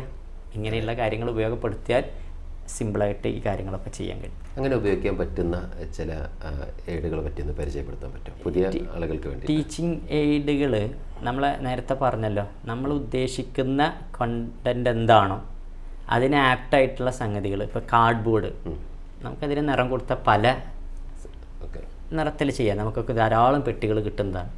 പിന്നെ അതേപോലെ തന്നെ ഈ സിലിണ്ടർ ടൈപ്പുള്ള ഒരുപാട് മെറ്റീരിയൽസ് നമ്മൾ ഈ ടാപ്പുകൾ കാര്യങ്ങളൊക്കെ വരുന്ന സമയത്ത് കിട്ടുന്നുണ്ട്. വരുന്നുണ്ട്. ഇതൊക്കെ ശരിക്കും അവിടെ ആ ഒരു ടാപ്പായി നിന്ന് എടുത്തു കഴിഞ്ഞാൽ അത് വേറെ യൂസിങ് ഒന്നും ഇല്ല. അങ്ങനെയുള്ള സാധനങ്ങളൊക്കെ തിരഞ്ഞു പിടിച്ചിട്ട് നമ്മൾ കണ്ടെത്തിയിട്ട് ഇങ്ങനത്തെ ഒക്കെ ചെയ്യാം. മെയിനായിട്ട് ചാർട്ടാണ്. കുറച്ചൊക്കെ നമ്മൾ ആ ചാർട്ടിനെ തന്നെ നമുക്ക് കൂടുതൽ മെറ്റീരിയലായിട്ട് ഉപയോഗിക്കാം. ഞാൻ എപ്പോഴും ഒരു ചോക്ക് കൊണ്ടും ബ്ലാക്ക് ബോർഡ് കൊണ്ടും TLM ആയി ഉപയോഗിക്കുന്ന ഒരു സമൂഹം നമുക്ക് ഇപ്പോഴും ഉണ്ട്. അതിലേക്ക് ഒതുങ്ങിപ്പോകുന്ന ആളുകളുണ്ട്. കാരണം പുതിയൊരു സംഗതിയിലേക്ക് പോകാനുള്ള സമയക്കുറവ് എന്ന് അവർ പറയാം, പരിമിതികളൊക്കെ പറയാം. പക്ഷെ എന്നാലും അതിനേക്കാൾ ഒരു അപ്പുറത്തേക്ക് കുട്ടികൾക്ക് രസം കിട്ടുന്ന രൂപത്തിൽ ചെയ്യുക, അതിന് നല്ല മെറ്റീരിയൽ നമ്മുടെ നാട്ടിൽ അവൈലബിൾ ആണ്. അത് നേരത്തെ പറഞ്ഞ പോലെ കുറഞ്ഞ പണത്തിൽ നമുക്ക് സാധ്യമാവുകയാണെങ്കിൽ അത് ഏറ്റവും നല്ലതാണ്. അപ്പോൾ അത് അങ്ങനെ ഉപയോഗപ്പെടുത്തണം എന്നാണ് പറയാനുള്ളത്. അത് ചാർട്ടായാലും നേരത്തെ പറഞ്ഞ പോലെ സിലിണ്ടർ ടൈപ്പുള്ള പല നമ്മൾ ഒഴിവാക്കുന്ന കാര്യങ്ങൾ. ഞാനിപ്പോൾ എന്ത് സാധനം ഉണ്ടായാലും എൻ്റെ മേശ എപ്പോഴും ഫുള്ളായി ഓരോ സാധനങ്ങളൊക്കെ ആയിട്ട് ഞാനത് വെച്ചിട്ടുണ്ടാവും. സിമ്പിൾ സംഗതികളാണ്. ഇപ്പോൾ ഒരു 4 പേര് പഠിപ്പിക്കുന്നുണ്ട്. ആ 4 ഇപ്പോൾ പാഠഭാഗം അതായതുകൊണ്ടാണ് നമ്മളത് പറയണത്. ഈ 4 പേര് പഠിപ്പിക്കുന്ന സമയത്ത് 4 പേരിൻ്റെ മെയിന്. അപ്പം നമ്മൾ കുറച്ച് ഒന്നുമില്ലല്ലോ, ഒരു ചാക്കിൻ്റെ കുറച്ച് നൂലുകൾ നമ്മൾ എടുക്കുകയാണ്. കോസ്റ്റ്ലെസ്സാണ്. ആ ചാക്കിൻ്റെ നൂലുകൾ സാധാരണ ചണത്തിൻ്റെ ചാക്കുകൾ എടുത്തിട്ട് അത് എല്ലാ കുട്ടികൾക്കും ഓരോ പീസ് കൊടുക്കുകയാണ്, ഇത്ര നീളത്തിൽ വരുന്നത്. എന്നിട്ട് നമ്മളൊരു സിലിണ്ടർ ടൈപ്പിൽ ഈ നമ്മളെ ഈ ഷട്ടിലിൻ്റെ കോർക്ക് വരുന്നില്ലേ, അതൊരു സിലിണ്ടർ ടൈപ്പിലാണ്. ആ കോർക്ക് എടുത്തിട്ട് എല്ലാ കുട്ടികൾക്കും ആ ഒരു കോർക്കിൽ ഒട്ടിക്കാനുള്ള അവസരം കൊടുക്കുകയാണ്. 44 സ്റ്റുഡൻസ് ഉണ്ട്. 44 സ്റ്റുഡൻസും പങ്കാളിയായിട്ടുള്ള ഒരു മെറ്റീരിയലാണ് നമ്മളതിൽ ഉണ്ടാക്കിയത്. അങ്ങനെ 44 ഈ നേരത്തെ പറഞ്ഞ നാരുകൾ ഇതിൻ്റെ ചുറ്റൊട്ടിച്ച് കഴിഞ്ഞാൽ നമ്മളെ പാഠഭാഗത്തിലുള്ള 4 പേര് പഠനം റെഡി. സിമ്പിൾ. അവർക്കത് അവർ തന്നെ ഇൻക്ലൂഡ് ആയിട്ടാണ്. അപ്പോൾ ഇതിങ്ങനെ ചേർന്ന് ഇതിൻ്റെ മൊത്തം സിലിണ്ടറും ഫില്ലായി വരുമ്പോൾ ശരിയാണല്ലോ, ഇതാ നേരെ താഴ്ന്ന് കിടക്കുന്നത് ഈ സ്റ്റെമ്മിൻ്റെ എൻഡിൽ നിന്നാണ് 4 പേര് തുടങ്ങുക. നമ്മൾ കൊടുക്കുന്നത് എവിടെയാണ്? സ്റ്റെമ്മിൻ്റെ എൻഡിൽ ഒട്ടിച്ചാണ്. പിന്നെ അത് പഠിപ്പിക്കേണ്ട ആവശ്യമുണ്ടോ? അത് ആ ഒരു പ്രോസസ്സ് ഒരു 20 മിനിറ്റോ 25 മിനിറ്റിൻ്റെ പ്രോസസ്സ് കഴിയുന്നു. അതിനെക്കുറിച്ച് ചാർട്ട് എഴുതിയത് കാണിച്ചു കൊടുക്കുന്നു, ചിത്രം വരച്ച് വീണ്ടും കാണിച്ചു കൊടുക്കുന്നു. അങ്ങനെ ആയിക്കഴിഞ്ഞാൽ പിന്നെ കുട്ടിക്ക് അതൊരു പരീക്ഷാ പഠനത്തിന് വേണ്ടിയിട്ട് സമയം കളയേണ്ട ആവശ്യം വരുന്നില്ല. അതാണ് ഇത്തരം മെറ്റീരിയലിൻ്റെ ഒക്കെ ഒരു ഗുണം. ഈ സാധാരണ രീതിയിൽ നേരത്തെ പറഞ്ഞിട്ടുള്ള ചോക്കും ബ്ലാക്ക് ബോർഡും മാത്രം ഉപയോഗിച്ചിട്ട് അല്ലെങ്കിൽ അതിൽ ഒതുങ്ങിപ്പോകുന്നത്, ഇതിന് നമുക്ക് ഓരോ പാഠഭാഗത്തിനും നൽകിയിട്ടുള്ള നിശ്ചിതമായ സമയമുണ്ടാകും. ഈ സമയം കൂടുതൽ എടുക്കേണ്ട സാഹചര്യങ്ങൾ വരുന്നുണ്ടോ, അതല്ല കുറവെടുത്താൽ മതിയോ ഇങ്ങനെയുള്ള പ്രവർത്തനങ്ങളിലൂടെ പോകുന്ന സമയത്ത്? എന്നെ സംബന്ധിച്ചിടത്തോളം എനിക്കൊരു ലക്ഷ്യമുണ്ട്. 44 സ്റ്റുഡൻസ് ഉണ്ടെങ്കിലും 44 സ്റ്റുഡൻസിനും നമ്മളെന്താണോ കൊടുക്കുന്നത് അതെത്തണം. അവിടെ ആ പിന്നാക്കം നിൽക്കുന്ന കുട്ടികളൊക്കെ അവിടെ ഉണ്ടാവും. അവരെയൊക്കെ പരിഗണിച്ച് എത്തണം എന്നുണ്ടാവുമ്പോൾ നേരത്തെ പറഞ്ഞ പോലെ ക്രിയേറ്റീവ് ടീച്ചിങ്ങിന് കൂടി ഇമ്പോർട്ടൻ്റ് കൊടുക്കുമ്പോൾ ഒരർത്ഥത്തിൽ നിങ്ങൾ പറഞ്ഞ പോലെ സമയത്തിൻ്റെ ഒരു പരിമിതികൾ വരും. പക്ഷേ നമ്മൾക്കൊക്കെ ഒരു പ്രയാസം എന്ന് വെച്ചാൽ വലിയ ബുദ്ധിമുട്ടില്ലാത്ത സംഗതികൾക്ക് കുറേ സമയം നമ്മൾ എടുക്കുന്നുണ്ട്. ആ സമയത്തെ നമ്മൾ ഷോർട്ടപ്പ്, അവിടെ നമ്മൾ വളരെ കുറഞ്ഞ സമയം കൊണ്ടത് അവതരിപ്പിച്ച് കഴിയും. എന്നാൽ കുട്ടി 3-4 പേജുകളിലുള്ള ഒരു കണ്ടൻറ്റാണ് നമ്മൾ ആ തായ്വേരിൻ്റെ മെറ്റീരിയൽ ചെയ്താലും അതേപോലെ തന്നെ ചെറിയ പാട്ടായിട്ട് പാടിയൊക്കെ 4 പേജാണ് കിടക്കണത്. മറിച്ച് 4 പേജ് കഴിഞ്ഞാലാണ് ഈ 4 കണ്ടൻറ്റും കുട്ടിയിലേക്ക് എത്തുന്നത്, ഈ 3 കണ്ടൻറ്റും കുട്ടിയിലേക്ക് എത്തുന്നത്. അപ്പോൾ നമ്മൾ എന്ത് ചെയ്യും? നമ്മൾ അതിനെ ആ സമയം ഇതിലേക്ക് കട്ട് ചെയ്യും. അവിടെ നിറം കൊടുക്കുക. നമ്മളില്ലെങ്കിലും ആ നിറം കൊടുക്കൽ നടന്നോളൂ. അല്ലെങ്കിൽ ഇതിന് മറ്റൊരു വരച്ച് പൂർത്തിയാക്കുക. അവിടെ നിന്ന് കൂടുതൽ സമയം വരുന്നില്ല. അതവർ ഹോംവർക്കായിട്ട് ചെയ്താലും അതവിടെ നടക്കും. നേരെ മറിച്ച് ഇങ്ങനെയുള്ള കട്ടിയുള്ള കണ്ടൻറ്റുകൾ എത്തിക്കാൻ കുറച്ചധികം സമയം എടുത്താലും കുഴപ്പമില്ല. ഞാൻ ഈ മാത്സിലൊക്കെ ഇതാണ് ചെയ്യുന്നത്. മാത്സിൽ നമ്മൾ ടെക്സ്റ്റ് ബുക്കിലെ ആക്ടിവിറ്റികൾക്ക് കൂടുതൽ സമയം കളയേണ്ടതില്ല. അതിനപ്പുറത്തേക്ക് വർക്കൗട്ടിന് വേണ്ടിയിട്ട് കൂടുതൽ വർക്കുകൾ നമ്മൾ കുട്ടികൾക്ക് കൊടുക്കുകയാണ്. അങ്ങനെ കഴിഞ്ഞാൽ ഇതിൻ്റെ ഒരു പ്രത്യേകത എന്നാൽ പരീക്ഷയ്ക്കൊരു പ്രത്യേക പഠനം ഇല്ല. അത് ബോർഡായിട്ടും ലേണിംഗ് മെറ്റീരിയലായിട്ടൊക്കെ ഉപയോഗപ്പെടുത്തിയിട്ടൊക്കെ അങ്ങനെ കുട്ടികൾക്ക് വർക്ക്ഷീറ്റുകളൊക്കെ ആയിട്ട് കൊടുത്തു കഴിഞ്ഞാൽ, ഇപ്പോൾ ക്ലോക്ക് പഠനങ്ങൾ, സമയപഠനം, സൂചി വരയ്ക്കുന്ന കാര്യങ്ങളൊക്കെ, ഇത് ടെക്സ്റ്റ് ബുക്കിലുള്ളത് വളരെ കുറച്ചാണ്. അതുകൊണ്ട് കുട്ടികൾക്ക് അത് ഒരു വർക്കൗട്ട് ചെയ്യാനുള്ളൊരു അവസരം കിട്ടിക്കോളുന്നില്ല. പക്ഷെ നമ്മുടെ എല്ലാ കുട്ടികളുടെ നോട്ട്ബുക്കിലും ടെക്സ്റ്റ് ബുക്കിലുള്ളതിനേക്കാളും ക്ലോക്കുകൾ, ബ്ലാങ്ക് ആയിട്ടുള്ള ക്ലോക്കുകൾ നമ്മൾ റെഡിയാക്കും. അതിന് പ്രിൻ്റൊക്കെ റെഡിയാക്കി ചെയ്ത് എല്ലാ കുട്ടികൾക്കും ഓരോ 1-2 പേജ് കൊടുത്തിട്ട് ആ സൂചികളുടെ സ്ഥാനങ്ങൾ കൃത്യമാക്കിയിട്ട് നമ്മൾ കൊടുക്കുകയാണ്. അപ്പോൾ അതിന് കുറച്ച് സമയം എടുത്താലും ഏറ്റവും പ്രധാനപ്പെട്ട ലേണിംഗ് ഔട്ട്കംസ് നമ്മൾ അവർക്ക് കുറേ സമയമെടുത്ത് കൊടുക്കണം എന്നാണ് എൻ്റെ ഒരു അധ്യാപകൻ എന്നുള്ള നിലക്കുള്ള ഒരു അഭിപ്രായം. ഈ ക്ലാസ്സിൽ വ്യത്യസ്ത രീതിയിലുള്ള കുട്ടികളുണ്ടാകും. ഇപ്പോൾ നമ്മൾ മൾട്ടിപ്പിൾ ഇൻ്റലിജൻസ് പഠിക്കുന്നുണ്ട്, അതോടൊപ്പം തന്നെയുള്ള വ്യത്യസ്ത രീതികളെ കുറിച്ച് പഠിക്കുന്നുണ്ട്. എല്ലാവരെയും പരിഗണിക്കാൻ പറ്റുന്നുണ്ടോ ഇത്തരത്തിലുള്ള രീതികൾ? അതാണ് ഏറ്റവും ഇതിൻ്റെ നേരത്തെ സൂചിപ്പിച്ചൊരു സംഗതി. ഏറ്റവും ലോ ലെവലിലുള്ളൊരു കുട്ടി, ലോ ലേണറായിട്ടുള്ളൊരു കുട്ടി, ഹൈ ലേണറായിട്ടുള്ളൊരു കുട്ടി, മിഡിലായിട്ടുള്ള കുട്ടികളുണ്ടാവും. ആ എല്ലാ കുട്ടികൾക്കും പരിഗണന കൊടുക്കാൻ പറ്റുന്നൊരു സംഗതിയാണ്.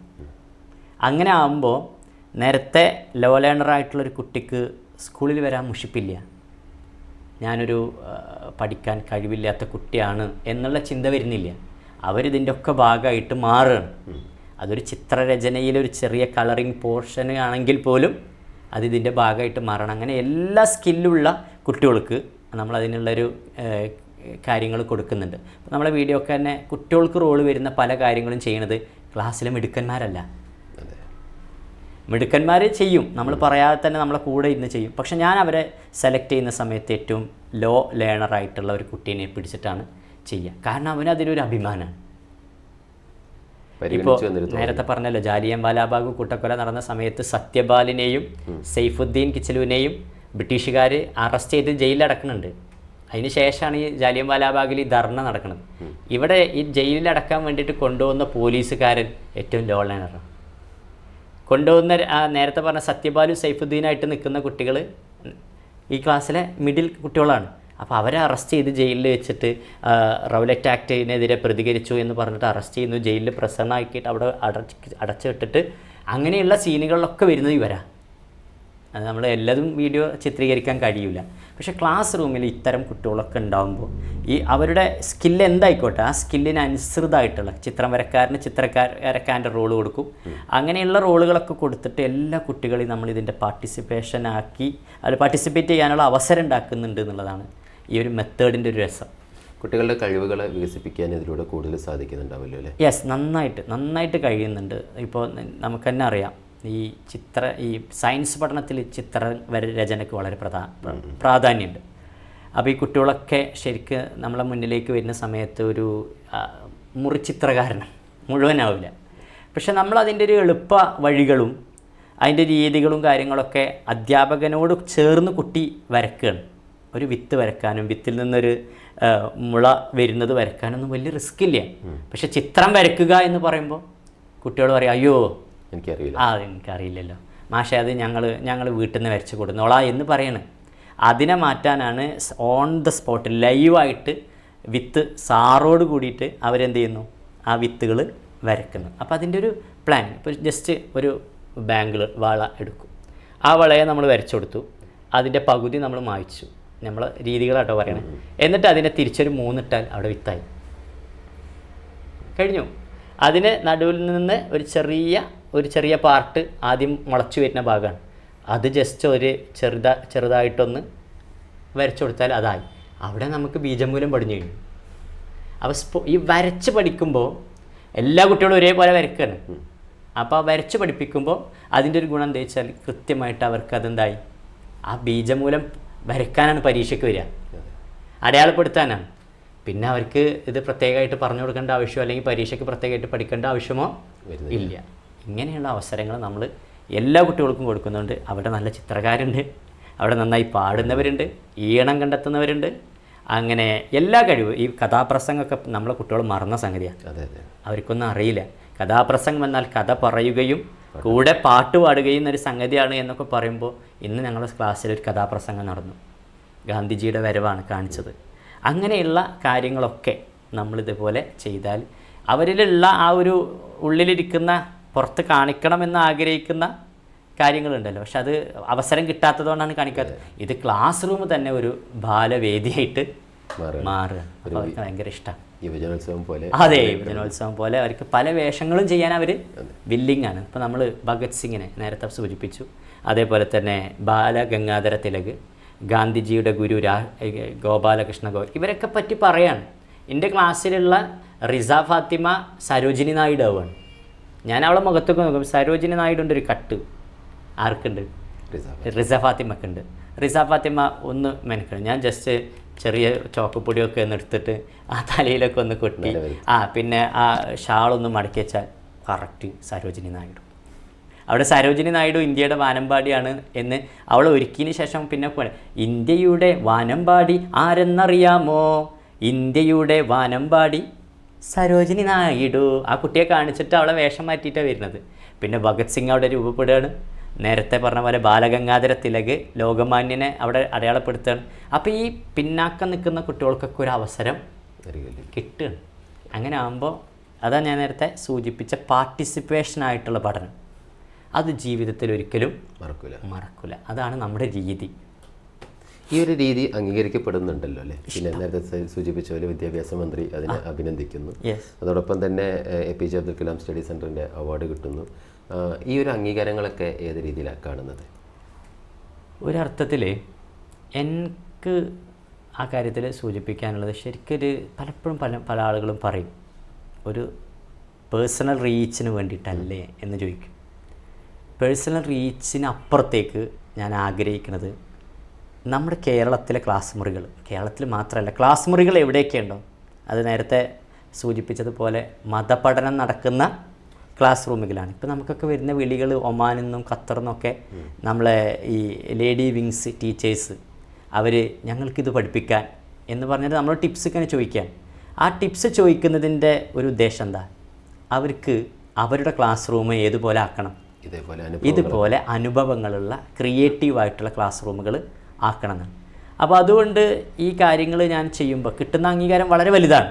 വിദ്യാഭ്യാസ മന്ത്രി ഷെയർ എന്ന് പറഞ്ഞാൽ അദ്ദേഹം അത് കാണുന്നു, അദ്ദേഹത്തിന് അത് ഇഷ്ടപ്പെടുന്നു, ആ രീതി ഇഷ്ടപ്പെടുന്നു. പിന്നെ നമുക്ക് വരുന്ന ഷെയർസ്, നമുക്ക് കിട്ടുന്ന കമൻസുകൾ അതൊക്കെ പോസിറ്റീവാണ്. ഒന്നോ രണ്ടോ നെഗറ്റീവിൻ്റെ അപ്പുറത്തേക്ക് ഫുള്ള് പോസിറ്റീവാണ്. അതിൽ ടീച്ചേഴ്സ് ഉണ്ട്, രക്ഷിതാക്കളുണ്ട്, പിന്നെ വലിയ വലിയ സ്ഥാപനങ്ങൾ നടത്തുന്ന ആളുകളുണ്ട്, വലിയ വലിയ സെലിബ്രിറ്റീസുകളുണ്ട്. അപ്പോൾ അവരൊക്കെ ഇത്തരത്തിലുള്ള ക്ലാസ് റൂം ആഗ്രഹിക്കണില്ലേ? അതുകൊണ്ടാണല്ലോ അങ്ങനെ വരുന്നത്. അപ്പോൾ അങ്ങനെ ഒരു അംഗീകാരം കിട്ടുക എന്ന് പറയുമ്പോൾ നമുക്ക് പുതിയ കാര്യങ്ങൾ ചെയ്യാനുള്ള പ്രചോദനമായിട്ടത് മാറുകയാണ്. ഈ നേരത്തെ സൂചിപ്പിച്ച അവാർഡാണെങ്കിലും ഈ വരുന്ന അംഗീകാരങ്ങളും ഓരോരുത്തരുടെ പേജിൽ വരികയാണ്. ഇപ്പം ഞാൻ തന്നെ അറിയാതെ പല ഫേസ്ബുക്ക് പേജുകളിലും യൂട്യൂബ് ചാനലുകളിലൊക്കെ നമ്മുടെ ക്ലാസ്സുകൾ ഇങ്ങനെ വരികയാണ്. ഞാനിതുവരെയായിട്ട് യൂട്യൂബ് ചാനൽ തുടങ്ങിയിട്ടില്ല, പക്ഷെ നമ്മൾ പോലും അറിയാതെയാണ് നമുക്ക് ആ ഒരു അംഗീകാരം കിട്ടിക്കൊണ്ട്. അപ്പോൾ ഇത് പുതിയ അടുത്ത ഒരു ക്ലാസ് എങ്ങനെയാണ് ഞാൻ കൂടുതൽ വൈവിധ്യമാക്കുക എന്ന്, അല്ലെങ്കിൽ ഡിഫറെൻ്റായിട്ട് എങ്ങനെയാണ് അത് ചെയ്യുക എന്നുള്ളത് ഞാൻ വീണ്ടും എൻ്റെ യാത്രകളിൽ എൻ്റെ റിസർച്ചായിട്ട് മാറിക്കൊണ്ടിരിക്കുകയാണ്. ഈ AI കാലഘട്ടം കുട്ടികൾ ഏറ്റവും കൂടുതൽ ഇഷ്ടപ്പെടുന്നത് സ്ക്രീൻ ബേസ്ഡ് പഠനത്തിലേക്ക് പോകുന്നൊരു കാലഘട്ടമാണ്. ഒരു തരത്തിൽ ഈ സാറുടെ ഒരു രീതി അത്തരത്തിലുള്ളൊരു സ്ക്രീനിൽ ലോക്കായി കിടക്കുന്നതിൽ നിന്ന് കുട്ടികളെ രക്ഷിക്കുന്നുണ്ടല്ലോ അല്ലേ? ധാരാളം. കാരണം എപ്പോഴും പറയും, ഒരുപാട് ഇന്നത്തെ കാലത്ത് അറിയാലോ, ഇഷ്ടംപോലെ സാധ്യതകളുണ്ട് കുട്ടികൾക്ക്. അത് ഡൈവേർട്ടായി പോകാനുള്ള കുറേ സാധ്യതകളൊക്കെ ഉണ്ട്. ഇന്ന് രസകരമായിട്ട് അവർ ഓരോ ക്ലാസ്സും കേൾക്കുകയാണ്. എന്നോട് ഇപ്പോഴും വിളിച്ച് പറയുന്നുണ്ട്, പുതിയ റീൽസൊന്നും വന്നില്ലല്ലോ. ഞാൻ പറഞ്ഞു സ്കൂൾ പൂട്ടിയിട്ടുണ്ട്, സ്കൂൾ തുറന്നാൽ പുതിയ റീൽസ് വരും. അപ്പോൾ എന്താ വെച്ചാൽ കുട്ടികൾ വീട്ടിൽ അന്വേഷിക്കുകയാണ്, മാഷ റീല് വന്നോ. 4ാം ക്ലാസ്സുകാരൻ മാത്രമല്ല, അക്ഷരം പഠിക്കണമെന്ന് ആഗ്രഹിക്കുന്ന കുട്ടികളും പുതിയ കാര്യങ്ങൾ പഠിക്കണമെന്ന് ആഗ്രഹിക്കുന്ന കുട്ടികളൊക്കെ അത് കാണുന്നുണ്ടെങ്കിൽ അവരുടെ ലോകത്തെ മാറ്റാൻ നമുക്ക് കഴിഞ്ഞു. അത് റിലേറ്റഡ് സ്റ്റഡി ബന്ധപ്പെടുത്തി കൊടുക്കാൻ കഴിഞ്ഞതെങ്കിൽ അത് വലിയൊരു അംഗീകാരമാണ്. പിന്നെ അറിയാലോ, ഞാനൊരു റീല് സൂചിപ്പിച്ചപ്പോൾ തന്നെ ONV കുറുപ്പിനെ തിരിച്ചു കൊണ്ടുവരണം, കുഞ്ഞുണ്ണി മാഷിനെ തിരിച്ചു കൊണ്ടുവരണം. അടുത്ത പാഠത്തിലേക്ക് പോകുന്നത് അതാണ്. അപ്പോൾ അത് തിരിച്ചു കൊണ്ടുവരാൻ കുട്ടികളുടെ മനസ്സിൽ സ്ക്രീൻ കാണിച്ചു കൊടുത്താൽ അതാ ONV എത്തി, അല്ലെങ്കിൽ കുഞ്ഞുണ്ണി മാഷ് എത്തി.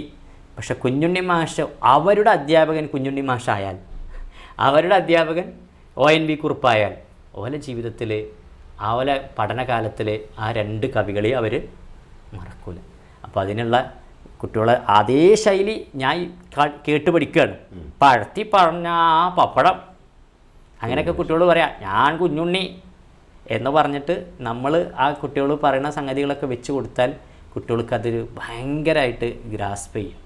അപ്പോൾ അതിന് വേണ്ടിയിട്ട് ഇത് ഇങ്ങനെ വന്നതോട് കൂടിയിട്ട് സ്ക്രീനിൽ കാണുന്ന കുട്ടികൾ പോലും ഇത്തരത്തിലുള്ള കാര്യങ്ങൾ കാണുകയാണ്. അപ്പോൾ നമുക്ക് സന്തോഷമാണ്. കാരണം അവരെന്ത് ചെയ്യുന്നില്ല, ഡൈവേർട്ട് ചെയ്ത് പോകണില്ല, കൂടെ പഠനം കൂടി നടക്കുന്നുണ്ട് എന്നുള്ളത്. പലപ്പോഴും ഈ ചില രക്ഷിതാക്കളിൽ നിന്ന് കേൾക്കുന്ന ഒരു കാര്യമാണ്, പുതിയ കാലഘട്ടത്തിലെ പഠനം രക്ഷിതാക്കൾക്ക് കൂടുതലൊരു പ്രയാസം സൃഷ്ടിക്കുന്നുണ്ട് എന്ന് പറയുന്നുണ്ട്. പലപ്പോഴും ശനി ഞായർ ദിവസങ്ങളിൽ നൽകുന്ന ചില വർക്കുകൾ അത് കൂടുതലായും രക്ഷിതാക്കൾ കുട്ടികളോടൊപ്പം നിന്ന് ചെയ്യേണ്ട ഒരു സംഗതിയാണ്. പലപ്പോഴും അത് കുട്ടികളോടൊപ്പം നിന്ന് ചെയ്യേണ്ടത് കുട്ടികൾ വേറൊരു പണിയെടുക്കുന്നത് രക്ഷിതാക്കൾ അത് ചെയ്യേണ്ടതെന്ന് കരുതിയിട്ട് ചെയ്തു കൊടുക്കുന്നു. ഇത് യഥാർത്ഥത്തിലുള്ളൊരു നല്ലൊരു രീതിയായിട്ട് തോന്നുന്നുണ്ടോ? ഞാൻ പറയണത്, മുന്നിലിരിക്കുന്ന കുട്ടികളുടെ ഒരു എബിലിറ്റി ഉണ്ട്. ആ ഒരു അവരുടെ പ്രായത്തിനനുസരിച്ചിട്ട് അവർക്ക് ചെയ്യാൻ പറ്റുന്ന ബേർഡൻ അല്ലാത്ത കുറേ കാര്യങ്ങൾ. ബേർഡൻ ആവുമ്പോഴാണ് ഈ വിഷയം വരുന്നത്. രക്ഷിതാവ് പ്രയാസപ്പെടുന്നു, കുട്ടി അതിലേറെ മടുക്കുന്നു. എനിക്ക് പറയാനുള്ളത്, ഞാൻ എൻ്റെ രീതി അനുസരിച്ച് ഹോംവർക്കുകൾ വളരെ കുറവാണ്. പിന്നെ ഈ മേക്കിംഗ് ഉൾപ്പെടെയുള്ള ആക്ടിവിറ്റികൾ പലപ്പോഴും എവിടെ നിന്നാണ് നടക്കുന്നത്? ക്ലാസ് റൂമിൽ നിന്നാണ് നടക്കുന്നത്. ഇനി അഥവാ കൊടുക്കുകയാണെങ്കിൽ തന്നെ അതിനുള്ള എല്ലാ സോഴ്സും ആര് കണ്ടെത്തുന്നുണ്ട്? അധ്യാപകൻ കണ്ടെത്തി കൊടുക്കുന്നുണ്ട്. രക്ഷിതാവിന് ആഴ്ചകൾ കൊടുത്തിട്ടാണ് ഒരു സംഗതി ചെയ്യിപ്പിക്കുന്നത്. എനിക്ക് അധ്യാപക സമൂഹത്തിനോടും കൂടി പറയാനുള്ളത്, ഒരിക്കലും വലിയൊരു ബേർഡനാക്കിയിട്ട് ഈ പഠന പ്രവർത്തനങ്ങളെ മാറ്റാൻ പാടില്ല. ഇത് ഒരു നെഗറ്റീവ് എനർജി ഉണ്ടാക്കുകയാണ്. ഒരു ആക്ടിവിറ്റി തന്നു, അത് മുഴുവനായി ആയിട്ടില്ല, അപ്പോഴേക്കും വലിയൊരു ആക്ടിവിറ്റി വീണ്ടും തരുന്നു. അങ്ങനെ വന്നു കഴിഞ്ഞാൽ കുട്ടിക്കും മടുക്കും, രക്ഷിതാവിനും മടുക്കും. നമ്മൾ എന്തത് രക്ഷിതാവ് ചെയ്യുന്ന സമയത്ത് തന്നെ നമുക്ക് കുട്ടികൾക്ക് അല്ലെങ്കിൽ രക്ഷിതാവിന് കൊടുക്കേണ്ട ഒരു ധാരണ, ഇതേ റിസ്ക് എടുത്തിട്ട് തന്നെയാണ് നമ്മളും കാര്യങ്ങളൊക്കെ ചെയ്യുന്നത്. അപ്പോൾ ഒരുമിച്ചിരുന്ന് കാര്യങ്ങൾ ചെയ്യുന്നതാണ് ഏറ്റവും നല്ലത്. ഞാനിപ്പോഴും ക്ലാസ് റൂമിൽ ചെയ്യുന്നത് ആൽബം മേക്ക് ചെയ്യുന്നുണ്ട്. ഇപ്പോൾ ഈ ജീവജാലങ്ങളെക്കുറിച്ച് പഠിച്ചു, അതിൻ്റെ അഡാപ്റ്റേഷൻസ്, അതായത് അനുകൂല കാര്യങ്ങളൊക്കെ പഠിപ്പിക്കുന്ന സമയത്ത് അതിനാവശ്യമായിട്ടുള്ള മെറ്റീരിയലൊക്കെ അവർ കൊണ്ടുവരുന്നു ക്ലാസ്സിൽ. എന്നിട്ട് അതിന് ശേഷം അവിടെ ഇരുന്നിട്ടാണ് അത് ഓരോന്നും കൃത്യമായിട്ട്, ഇപ്പോൾ ഫ്രീഡം ഫൈറ്റേഴ്സ് ഓരോരുത്തരുടെ ചിത്രം ഒട്ടിച്ച് അതിൻ്റെ താഴെ ഇങ്ങനെ എഴുതി വായിച്ച് നേരത്തെ പറഞ്ഞ പാട്ടൊക്കെ പാടി, സഞ്ചരിക്കും ലൈബ്രറി ആരെന്നറിയാമോ, അപ്പോൾ പക്ഷേ ഇതൊക്കെ സഞ്ചരിക്കും ലൈബ്രറി ഭഗത് സിംഗ് അല്ലേ, ഒട്ടിച്ചു കഴിഞ്ഞു ഭഗത് സിംഗിന്. അങ്ങനെ അടുത്തൊരാൾ വരെ, ഇന്ത്യയുടെ ഉരുക്കുമനുഷ്യൻ ആരെന്നറിയാമോ, ഇന്ത്യയുടെ ഉരുക്കുമനുഷ്യൻ വല്ലഭായ് പട്ടേലല്ലേ എന്ന് പറയുമ്പോൾ ഒട്ടിച്ചു കഴിഞ്ഞു. അപ്പോൾ അത് രസകരമായിട്ട് ആ ഒരു ചെറിയ ആൽബം വർക്കുകൾ, പ്രൊജക്റ്റ് വർക്കുകളും അവരും കൂടി ഇൻക്ലൂഡായിട്ട് ചെയ്ത് കഴിഞ്ഞാൽ ഒരു പഠനം അതിൻ്റെ ഭാഗമായിട്ട് നടത്താൻ പറ്റും. അങ്ങനെയാണ് നമ്മൾ ചെയ്യുന്നത്. അപ്പോൾ രക്ഷിതാക്കളോടും പറയാനുള്ളത് ഇതാണ്, ഒരു കാരണവശാലും ബേർഡനാണ് എന്ന്, അത് അധ്യാപകരുടെ അടുത്തു നിന്നാണ് അത് ചെല്ലേണ്ടത്. ബേർഡനാക്കാതെ ഇനി അത് രസകരമായിട്ട് കുട്ടി ആ ബേർഡൻ ഇങ്ങനെ പറഞ്ഞ് ബോധ്യപ്പെടുത്തി, അങ്ങനെ ഉണ്ടല്ലോ രക്ഷിതാക്കൾ കുടുങ്ങിയിരിക്കണം, കുറേ വർക്കുകളുണ്ട്, അതുണ്ട് ഇതുണ്ട്, ഇനിയിപ്പോൾ എന്താ ചെയ്യുക, ഇനി അത് കഴിഞ്ഞാൽ മറ്റേത് ചെയ്യാണ്ട് ഇത് ചെയ്യാണ്ട്, എൻ്റെ ടീച്ചർക്ക് അങ്ങനെയല്ലേ, എൻ്റെ ടീച്ചർ ഇങ്ങനെയല്ലേ എന്നൊക്കെ പറഞ്ഞ് ബോധ്യപ്പെടുത്തുമ്പോൾ ആ കുട്ടിയുടെ മനസ്സിലും ആ ടീച്ചറോടുള്ളൊരു റെസ്പെക്റ്റ് പോവും. അത് ടീച്ചർ തൊട്ട് ശ്രദ്ധിക്കേണ്ട ഏറ്റവും പ്രധാനപ്പെട്ട കാര്യം. പൊതുവെ അവസാനം പറയാറുള്ള ടീച്ചർക്ക് വർക്ക് തന്നു പോയാൽ അതെ. അങ്ങനെ ഒരു ചിന്താഗതിയിൽ നമ്മളെ ക്ലാസ് റൂമിലില്ല. ഒന്നാമത് ഇതാണ്, ക്ലാസ് റൂമിൽ തന്നെ ഏകദേശം പഠനം നടക്കും. പിന്നെ നമ്മൾ അവരെ, ഞാനിപ്പോഴും ചെയ്യുന്ന രീതി എന്താ വെച്ചാൽ, ഈ നമ്മളൊക്കെ പറയാറുണ്ടോ ഇന്ന് എനിക്ക് പഠിക്കാനില്ലേ, അപ്പോൾ നമ്മൾ പറയണത് എന്താ, ഇന്ന് കാര്യമായിട്ട് പഠിക്കാനൊന്നും നിർത്തിയിട്ടില്ല, അല്ലെങ്കിൽ ഇന്ന് എനിക്ക് മാത്സ് ചെയ്യാൻ, അല്ല മാത്സ് ചെയ്യാനൊന്നും തന്നിട്ടില്ല, അത് ഒഴിവാക്കണം. എനിക്കൊരു ആഗ്രഹം ഉണ്ടായിരുന്നു, അത് ഒഴിവാക്കണം. 1 മണിക്കൂറെങ്കിലും കുട്ടി എന്ത് ചെയ്യണം, പഠിക്കണം. അത് കുട്ടിയുടെ നിർബന്ധ ബുദ്ധി അല്ലാതെ നമ്മളിങ്ങനെ പറഞ്ഞ് ചെയ്യടാ, ബുക്ക് എടുക്കടാ, വായിക്കടാ, നോക്കടാ എന്ന് പറയുന്നതിനപ്പുറത്തേക്ക് രക്ഷിതാവ് കൂടെ ഇരിക്കുന്ന ഒരു അറ്റ്മോസ്ഫിയർ ചില വീടുകളിലൊക്കെ ഉണ്ട്. പ്രത്യേകിച്ച് പ്രൈമറി തലത്തിലൊക്കെ നടക്കുന്നുണ്ട്. 1-ാം ക്ലാസ്സിൽ 2-ാം ക്ലാസ്സിൽ 3-ാം ക്ലാസ്സിലുള്ളൊക്കെ രക്ഷിതാക്കൾ ഇരിക്കുന്നുണ്ട്. അപ്പോൾ ആ ഇരുത്തം ഒരു അർത്ഥവത്തായിട്ടൊരു ഇരുത്താവണ്ടേ, അതിന് വേണ്ടിയിട്ട് നമ്മൾ ഓൺലൈൻ സംവിധാനത്തെ കുറച്ച് സമയം പരിപൂർണ്ണ രക്ഷിതാക്കളുടെ പിന്തുണയോടുകൂടി, അതിനുള്ള ഫെസിലിറ്റി എല്ലായിടത്തും ഉണ്ടായിക്കോളാം എന്നില്ല, ഇന്നത്തെ കാലത്ത് ഉണ്ട്. എന്നാൽ പോലും അതിനെ നെഗറ്റീവായിട്ട് പറയണമെങ്കിൽ ഞങ്ങളുടെ ഫോണിൽ നെറ്റില്ല, അങ്ങനെ ഇല്ല എന്നൊക്കെ പറയാം. പക്ഷേ അതിനെ നമ്മൾ ഉപയോഗപ്പെടുത്തുന്നത് ഒരു അരമണിക്കൂറോളം അവരും കുട്ടിയും ഇരിക്കുകയാണ്. എന്നിട്ട് നമ്മൾ എന്ത് ചെയ്യുന്നു, പറഞ്ഞ കാര്യങ്ങളെ ചോദ്യരൂപത്തിൽ പഠിപ്പിക്കുന്നു.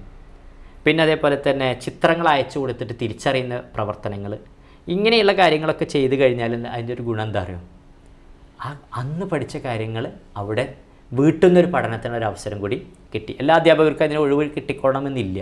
പക്ഷെ കിട്ടുന്ന സമയം ഒരു ചെറിയ ഭാഗമെങ്കിലും ഒന്ന് അവതരിപ്പിച്ച് കഴിഞ്ഞാൽ രക്ഷിതാക്കൾ എൻ്റെ മകളെ അല്ലെങ്കിൽ എൻ്റെ മകനെ ഞാൻ പഠിപ്പിക്കണം എന്ന് പഠിപ്പിച്ച കാര്യങ്ങൾ ഒന്ന് ഒപ്പം നിന്ന് പഠിപ്പിക്കണം എന്ന് ആഗ്രഹിക്കുന്ന ജനറേഷൻ ഇന്നുണ്ട്.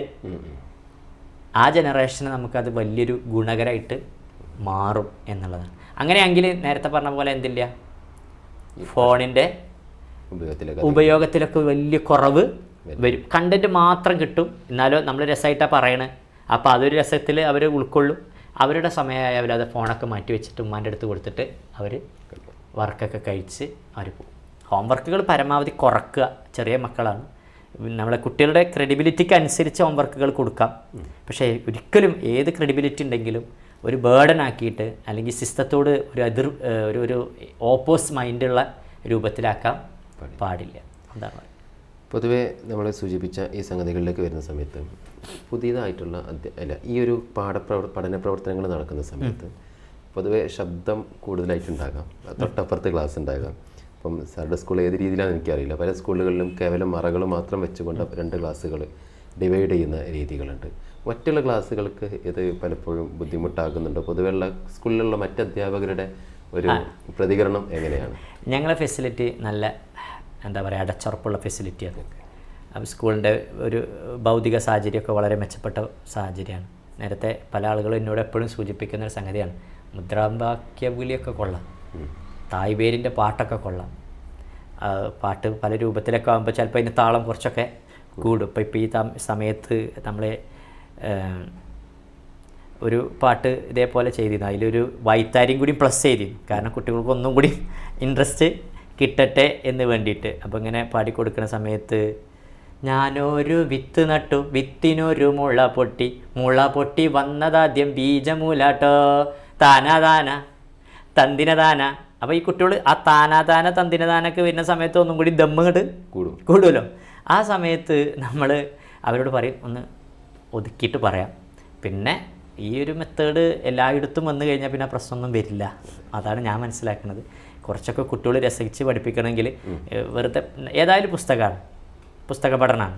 ആ പഠനത്തിൻ്റെ അപ്പുറത്തേക്ക് കുറച്ചുകൂടെ ക്രിയേറ്റീവായിട്ട് കലകൾ വരുന്ന കുട്ടികളൊക്കെ ഒരു എന്താ പറയുക, ഒരു കളികൾക്ക് സാധ്യതയുള്ള കളിരീതികൾക്ക് സാധ്യത. കുട്ടികളെ മൈൻഡ് കളിരീതിയല്ലേ. അപ്പോൾ ആ കളിരീതിക്ക് മാത്സൊക്കെ പഠിപ്പിക്കുന്ന സമയത്ത് നമ്മൾ ശരിക്ക് ഈ ഡിജിറ്റ് മേക്കിംഗ് ഒക്കെ ഉണ്ട്. ആ ഡിജിറ്റ് മേക്കിംഗ് ഒക്കെ ശരിക്കും ഒരു മത്സരം പോലെ ക്ലാസ്സിൽ ചെയ്താൽ ആ ബിഗ്ഗസ്റ്റ് നമ്പർ ആരാണ് എന്നറിയാനും ആ ബിഗ്ഗസ്റ്റ് നമ്പറിലേക്ക് ഞാൻ എത്തുമ്പോൾ കിട്ടുന്നൊരു ആവേശമൊക്കെ ഉണ്ടല്ലോ, ആ ആവേശമൊക്കെ ക്രിയേറ്റ് ചെയ്യണമെന്നുണ്ടെങ്കിൽ ശരിക്ക് കുറച്ചൊക്കെ വരും. അത് നമ്മൾ കുറച്ചുകൂടെ അങ്ങനെയുള്ള ക്ലാസ് റൂമുകളാണെങ്കിൽ ഒന്ന് ഒതുക്കിയിട്ട് നമ്മൾ കൊടുക്കുന്ന നിർദ്ദേശമാണ്. നമ്മൾ പറഞ്ഞതൊക്കെ അനുസരിക്കാൻ കുട്ടികൾ വില്ലിങ്ങാണ്.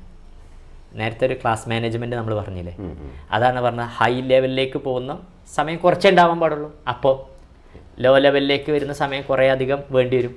അപ്പോൾ ആ കൃത്യമായിട്ടുള്ള ഒരു മാനേജ്മെൻറ്റ് സിസ്റ്റം ക്ലിയർ ആയാൽ, ടീച്ചറുടെ ഭാഗത്തുനിന്ന് ക്ലിയർ ആയാൽ ഈ പ്രശ്നങ്ങൾക്കും ഒരു വിധം പരിഹാരങ്ങൾ കാണാൻ പറ്റും എന്നാണ് ഞാൻ മനസ്സിലാക്കിയിട്ടുള്ളത്, ഞാൻ കൊടുക്കുന്ന നിർദ്ദേശം. കാരണം ഈ ടീച്ചർ ട്രെയിനീസിനൊക്കെ ക്ലാസ് കൊടുക്കുന്ന സമയത്ത് DLED കോഴ്സുകൾക്കും BEd കോഴ്സുകൾക്കൊക്കെ ക്യാമ്പ് സമയത്തൊക്കെ ക്ലാസ് കൊടുക്കുന്ന സമയത്ത് അവരെന്നോട് എപ്പോഴും ചോദിക്കുന്നൊരു കാര്യമാണ്, ഞങ്ങളിതൊക്കെ പറഞ്ഞ് അങ്ങ് ചെയ്യും, ഞങ്ങളും ക്രിയേറ്റീവായിട്ട് മുദ്രാവാക്യമൊക്കെ വിളിച്ച് ഞങ്ങളും പയ്യന്നൂർ സത്യാഗ്രഹമൊക്കെ ഞങ്ങളും ചെയ്യും, അല്ലെങ്കിൽ ദണ്ഡിയാത്രയൊക്കെ ഞങ്ങളും ചെയ്യും. അങ്ങനെ ചെയ്ത് കഴിഞ്ഞാൽ അപ്പുറത്തുനിന്ന് വിളി വരില്ലേ, ഹെഡ് മാഷ് നിങ്ങൾക്ക് ഇങ്ങനെയൊക്കെ പറയാം, അപ്പുറത്തുനിന്ന് ഹെഡ് മാഷ് വന്നിട്ട് എന്താ അപ്പോൾ അവിടെ. ഞാൻ പറഞ്ഞു ക്രിയേറ്റീവ് ടീച്ചിങ്ങിൽ ഇതൊരു ഘടകമാണ്. അത് ഇപ്പോഴത്തെ ആളുകൾക്ക് തിരിച്ചറിയാനും പറ്റും. പരമ്പരാഗത രീതിയിൽ മാത്രം നമ്മളൊരു ലെക്ചർ മെത്തേഡിൽ ക്ലാസ് എടുത്താലൊന്നും കുട്ടികൾക്ക് നമ്മൾ നേരം കഴിഞ്ഞ് ഒരു പീരീഡ് കഴിഞ്ഞ് പോരുന്നുള്ളതിനപ്പുറത്തെ കുട്ടികളെ മനസ്സിലേക്ക് ഒന്നും ഉണ്ടാവില്ല. ഉണ്ടാവും ആർക്ക് ബ്രൈറ്റ് സ്റ്റുഡൻസ് എന്ത് ചെയ്യും, അത് അക്ഷരം പോലെ പഠിച്ച് ഒരു ഭാഗത്തിരുന്ന് 1919 ഏപ്രിൽ 13 ജാലിയൻ വാലാബാഗ് കൂട്ടക്കൊല നടന്നു, പഞ്ചാബിലെ അമൃത്സറിലാണ് നടന്നത്, ഓനതങ്ങനെ ബൈഹാർട്ടാക്കി വെച്ച് മാർക്ക് വാങ്ങും.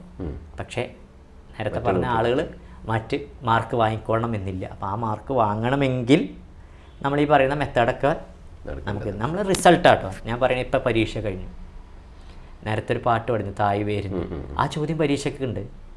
അത് ഒരു കുട്ടി പോലും തെറ്റിച്ചിട്ടില്ല. അതല്ലേ ഇതിൻ്റെ ഏറ്റവും വലിയൊരു ഒരു ഘടകം. അതാണ് നമുക്കിതുകൊണ്ടുള്ള മെച്ചം. അത് ആ സൗണ്ട്സിൻ്റെ കാര്യത്തിൽ അത്രയേ ഉള്ളൂ പറയാം.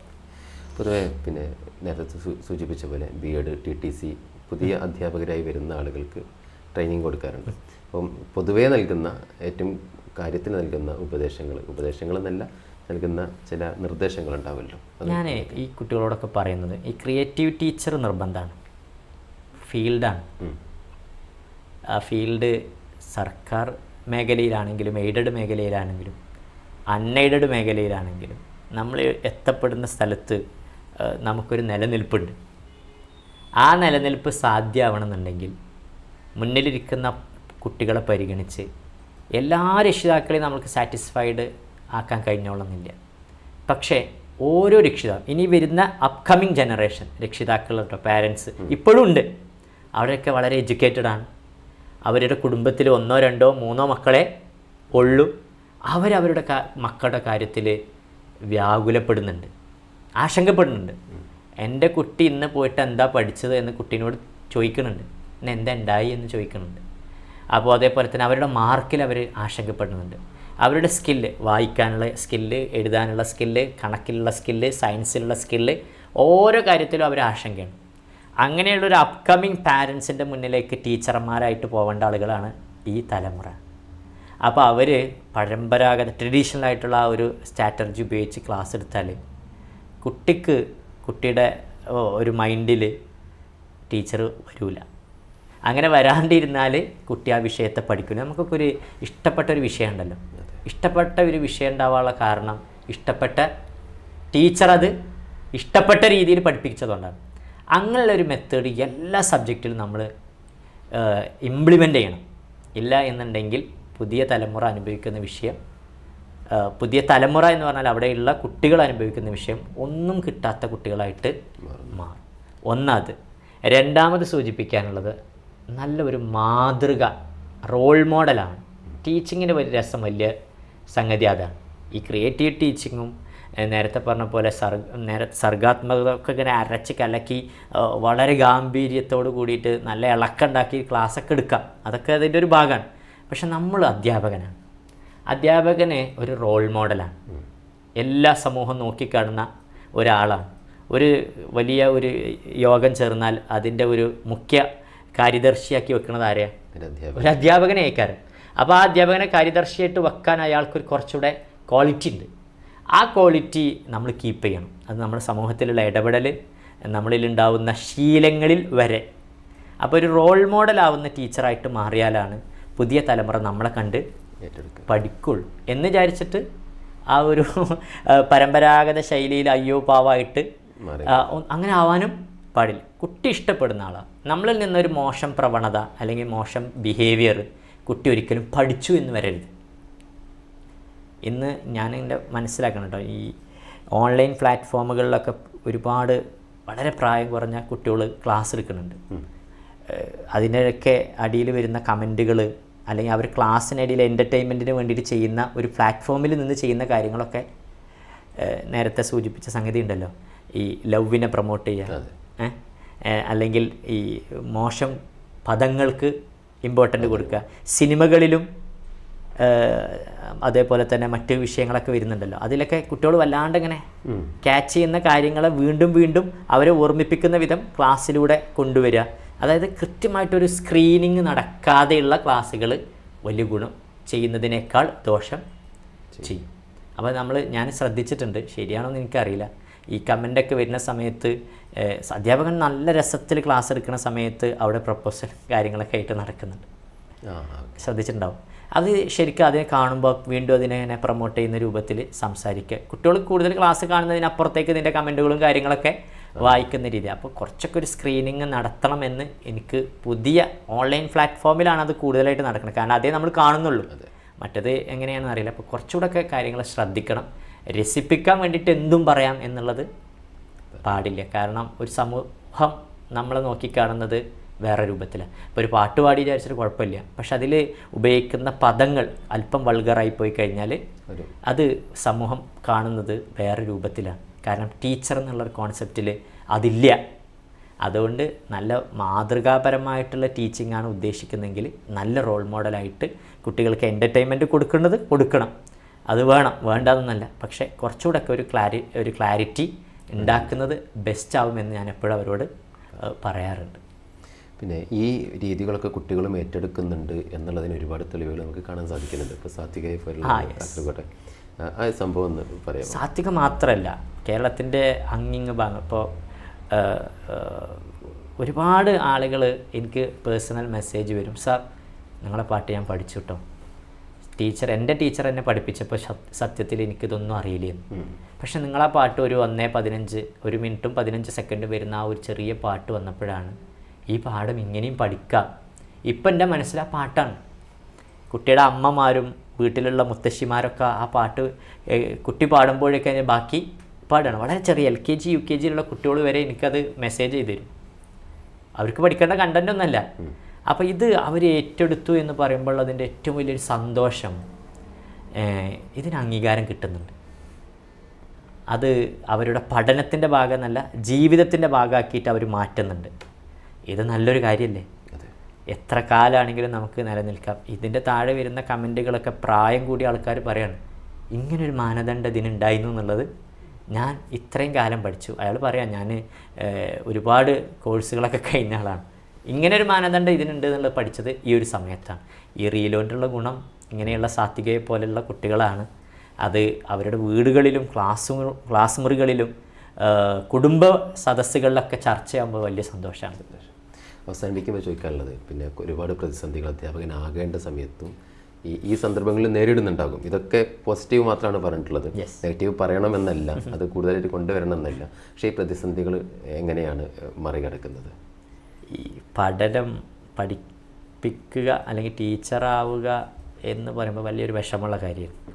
കാരണം പഠിക്കുന്ന സമയത്ത് ഇല്ലായ്മകളുടെ രുചി നല്ലോണം അറിഞ്ഞു. അങ്ങനെ വരുന്ന സമയത്ത് എന്താ പറയുക, ഞാൻ നേരത്തെ സൂചിപ്പിച്ചു, പഠിച്ചത് TTC മാത്രമാണ്. TTCയേക്കാൾ കൂടുതൽ പഠിക്കണമെന്ന് ആഗ്രഹിച്ചിരുന്നതാണ്. പക്ഷെ പഠിക്കണമെന്നുണ്ടെങ്കിൽ പഠിക്കാനുള്ള വക ഞാൻ തന്നെ കണ്ടെത്തണം. ജോലിക്ക് പോകണം ഒഴിവുള്ള സമയങ്ങളിൽ. രാത്രി കാലങ്ങളിലൊക്കെ ഉറക്കൊഴിച്ചിട്ട് പലഹാരം, നമ്മുടെ നാട്ടിൽ ഒരു പലഹാര നിർമ്മാണം ഉണ്ടായിരുന്നു. അതിൻ്റെ ഭാഗമായിട്ട് അവിടെ അതിൻ്റെ മറ്റു വർക്കുകൾ ഉള്ളി വെട്ടിയിട്ടും അതുണ്ടാക്കിയിട്ടും അതിൻ്റെ പ്രിപ്പറേഷൻ വർക്കുകളൊക്കെ എൻഗേജ്ഡ് ആയിട്ട് അവിടുന്ന് കഴിഞ്ഞ് ഏകദേശം 2 മണിയോളം കഴിഞ്ഞ് വന്നിട്ട് വേണം ഈ ടീച്ചിങ് കോഴ്സ് ചെയ്യുന്ന സമയത്തുള്ള സാധനങ്ങളൊക്കെ എഴുതി ഉണ്ടാക്കാം. അത് എഴുതി കഴിഞ്ഞ് മുഴുവനാക്കി എടുത്തു വെച്ച് ആകുമ്പോഴേക്കും അടുത്ത വർക്കിനുള്ള സമയമായി. അത് രാത്രി 2 മണിക്ക് ശേഷമാണ്, പുലർച്ചെ 2 മണിക്ക് ശേഷമാണ്. അത് 6 മണി വരെ തുടരും. അങ്ങനെ വന്നാൽ 6 മണി വരെ വന്നു കഴിഞ്ഞാൽ പിന്നെ ഒരു നിസ്കാരം കഴിഞ്ഞ് കുറച്ച് സമയം കിടക്കുമ്പോഴേക്കും സ്കൂളിൽ പോകാനായി, കോളേജിൽ പോകാനായി. വിശ്രമത്തിനുള്ള സമയമില്ല. അപ്പോൾ അന്നൊക്കെ കുറേ നേരം കിടക്കുന്ന ആളുകളെ കാണുമ്പോൾ ഭയങ്കര സങ്കടം. അവരൊക്കെ ഉറങ്ങണുണ്ടല്ലോ, എനിക്ക് ഉറങ്ങാൻ പറ്റണില്ലല്ലോ. അങ്ങനെ വരുന്ന സമയത്ത് എന്താ പറയുക, ആ ഒരു കാലഘട്ടത്തെക്കുറിച്ച് ഇപ്പോൾ ഞാൻ ആലോചിക്കണില്ല. അത്ര റിസ്ക് ആയിരുന്നു. ഒരു ഫീസ് അടച്ചതാണ്.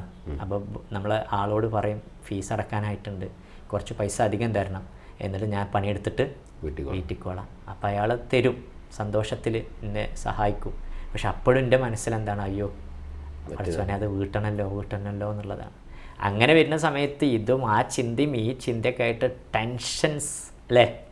അങ്ങനെ വരുമ്പോൾ ആ കടം വീട്ടുന്നതും പഠനവും പിന്നെ അതിൻ്റെ ഇടയിലുള്ള മറ്റേ ട്രെയിനിങ്ങും മറ്റു കാര്യങ്ങളൊക്കെ വരുന്ന സമയത്ത് ഇങ്ങനെ ഒരു പൊരിച്ചിലേയും ആ പൊരിച്ചിലിനൊക്കെ ഓവർകം ചെയ്ത് നമ്മളിവിടെ എത്തിയില്ലേ. ആ ഒരു 8 വർഷത്തെ സർവീസായി. നമ്മുടേതായിട്ടുള്ള പേരിലൊരു സാലറി വരാൻ തുടങ്ങി. ഇപ്പോഴും വലിയ കര കയറിയ ആളൊന്നുമല്ല, ഇപ്പോഴും വീട് നഷ്ടപ്പെട്ട ഒരാളാണ്. സാമ്പത്തികമായിട്ട് വീട്ടിലൊരു ഉണ്ടായ ഒരു ചെറിയ വിഷയം, ഇപ്പോൾ കുറച്ച് ഡെപ്റ്റിൽ പെട്ടു. അതൊക്കെ ഓവർകം ചെയ്യാൻ മക്കൾ വീടൊക്കെ വിറ്റ് അതൊക്കെ ഇങ്ങനെ തീർത്ത് വരുന്നേ ഉള്ളൂ. ഇപ്പോൾ വാടക വീട്ടിലാണ് കഴിയുന്നത്. അപ്പോഴും ഞാൻ ചിന്തിക്കുന്നത് ഒരുപാട് പ്രതിസന്ധികൾ വന്നല്ലോ, അപ്പോൾ ഇനിയും പ്രതിസന്ധികൾ വരാം, ജീവിതമല്ലേ. പക്ഷെ അതിനൊക്കെ നമ്മൾ ചെറിയ പ്രായം കൊണ്ട് ഇങ്ങനെ ഓവർകം ചെയ്ത് വന്നു. ഇനിയും ഇതിൻ്റെ പേരിൽ പലതരത്തിലുള്ള പ്രതിസന്ധികളും ഇനിയും വരാം, പല വെല്ലുവിളികളും വരാം. പക്ഷെ അതിനൊക്കെ ചിരിച്ചുകൊണ്ട് നേരിടണം എന്നാണ് ഞാൻ ആഗ്രഹിക്കുന്നത്. ഇപ്പോഴും അങ്ങനെയുള്ളൂ.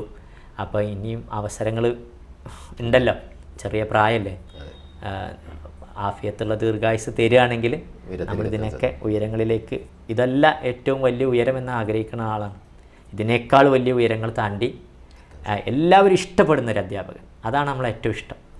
എല്ലാവരും ഇഷ്ടപ്പെടുന്ന, എവിടുന്ന ആളുകൾ കണ്ടാലും ഒരു പോസിറ്റീവ് മൈൻഡോട് കൂടിയിട്ട് നമ്മൾ സ്വീകരിക്കുന്ന ഒരു അധ്യാപകനായിട്ട് മാറണം.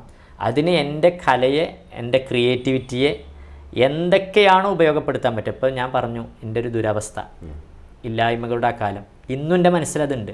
എൻ്റെ മുന്നിലിരിക്കുന്ന ഒരു കുട്ടിയുടെ കുപ്പായത്തിൻ്റെ പോക്കറ്റ് കീറിയാൽ പോലും എനിക്ക് സങ്കടമുണ്ട്. അവൻ്റെ ചെരുപ്പ് തേഞ്ഞ് അതിനൊരു ഹോള് വീണാലും എനിക്ക് സങ്കടമുണ്ട്. അതിൻ്റെ മുന്നിലിരിക്കുന്ന കുട്ടീന്ന് മാത്രമല്ല, ചെറിയ കുട്ടികൾ ആരെ കണ്ടാലും എനിക്ക് സങ്കടമുണ്ട്. അപ്പോൾ ആ സങ്കടങ്ങളെ പരിഹരിക്കാൻ വേണ്ടിയിട്ട് നമ്മൾ എല്ലാ വർഷവും എൻ്റേതായിട്ടുള്ളൊരു പ്രോജക്റ്റ്, നമ്മൾ പോകുന്ന ഈ ഗസ്റ്റായിട്ട് പോകുന്ന സ്ഥലങ്ങളിൽ നിന്ന് കിട്ടുന്ന പണം, പല സ്കൂളുകളിൽ റിസോഴ്സ് പേഴ്സണായിട്ട് കിട്ടുന്ന പണം, ഇതൊക്കെ നമ്മൾ മാറ്റിവെക്കുന്നത് അത്തരത്തിലുള്ളൊരു കുട്ടിയാണ്.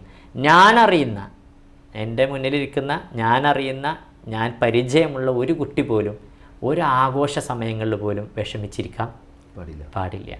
ഒരു കുട്ടിക്കും ഒരു പുസ്തകത്തിൻ്റെ കുറവുണ്ടോ അല്ലെങ്കിൽ ബാഗിൻ്റെ കുറവുണ്ടോ പഠനോപകരണങ്ങളോ കുറവിൻ്റെ പേരിലോ ഒരിക്കലും അവർക്ക് നഷ്ടപ്പെടാം, സങ്കടം കൊണ്ട് ജീവിക്കേണ്ട ഒരു അവസ്ഥ ഉണ്ടാവരുത്. ഞാൻ എന്തായാലും അങ്ങനെ വളർന്നൊരു സാഹചര്യത്തിൽ എനിക്കതിൻ്റെ വിഷമം അറിയാം.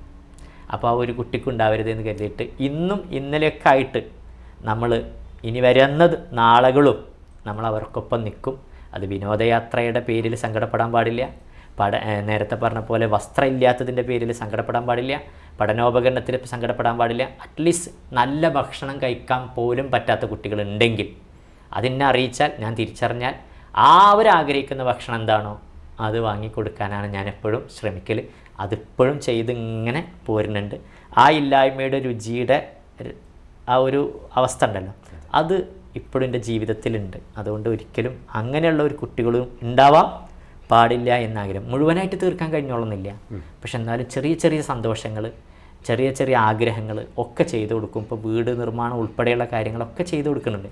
ഞാൻ തോന്നുന്നത് APJ അബ്ദുൽ കലാമിൻ്റെ അവാർഡ് എനിക്ക് കിട്ടിയത്, അദ്ദേഹത്തിൻ്റെ പേരിലുള്ള അവാർഡ് കിട്ടിയത് വെറും ഒരു റീൽ ക്ലാസ്സുകൾ കൊടുത്തിട്ട് മാത്രമായിക്കോണമെന്നില്ല.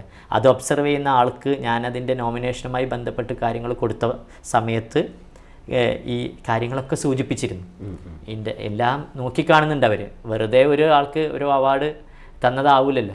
നമ്മുടെ സാമൂഹിക നന്മ ഉദ്ദേശിച്ചുള്ള പ്രവർത്തനങ്ങൾ, ഈ സ്വഭാവ മഹിമ രൂപീകരിക്കുമായി ബന്ധപ്പെട്ടുള്ള പ്രവർത്തനങ്ങൾ, അതിലുപരി ഈ ക്ലാസ്സിൻ്റെ ഒരു റീച്ചും കാര്യങ്ങളൊക്കെ വെച്ചിട്ട് ഈ വൈവിധ്യമാർന്ന അല്ലെങ്കിൽ ക്രിയേറ്റീവായിട്ടുള്ള ക്ലാസ്സൊക്കെ വെച്ചിട്ടായിരിക്കാം, ആ മാനദണ്ഡത്തിലൊക്കെ ആയിരിക്കാം ഈ ലക്ഷോപലക്ഷം അധ്യാപകരുള്ള ഒരു കൂട്ടത്തിൽ നിന്ന് ഒരു വിനീതനെ തിരഞ്ഞെടുത്തിട്ടുണ്ടാവുക.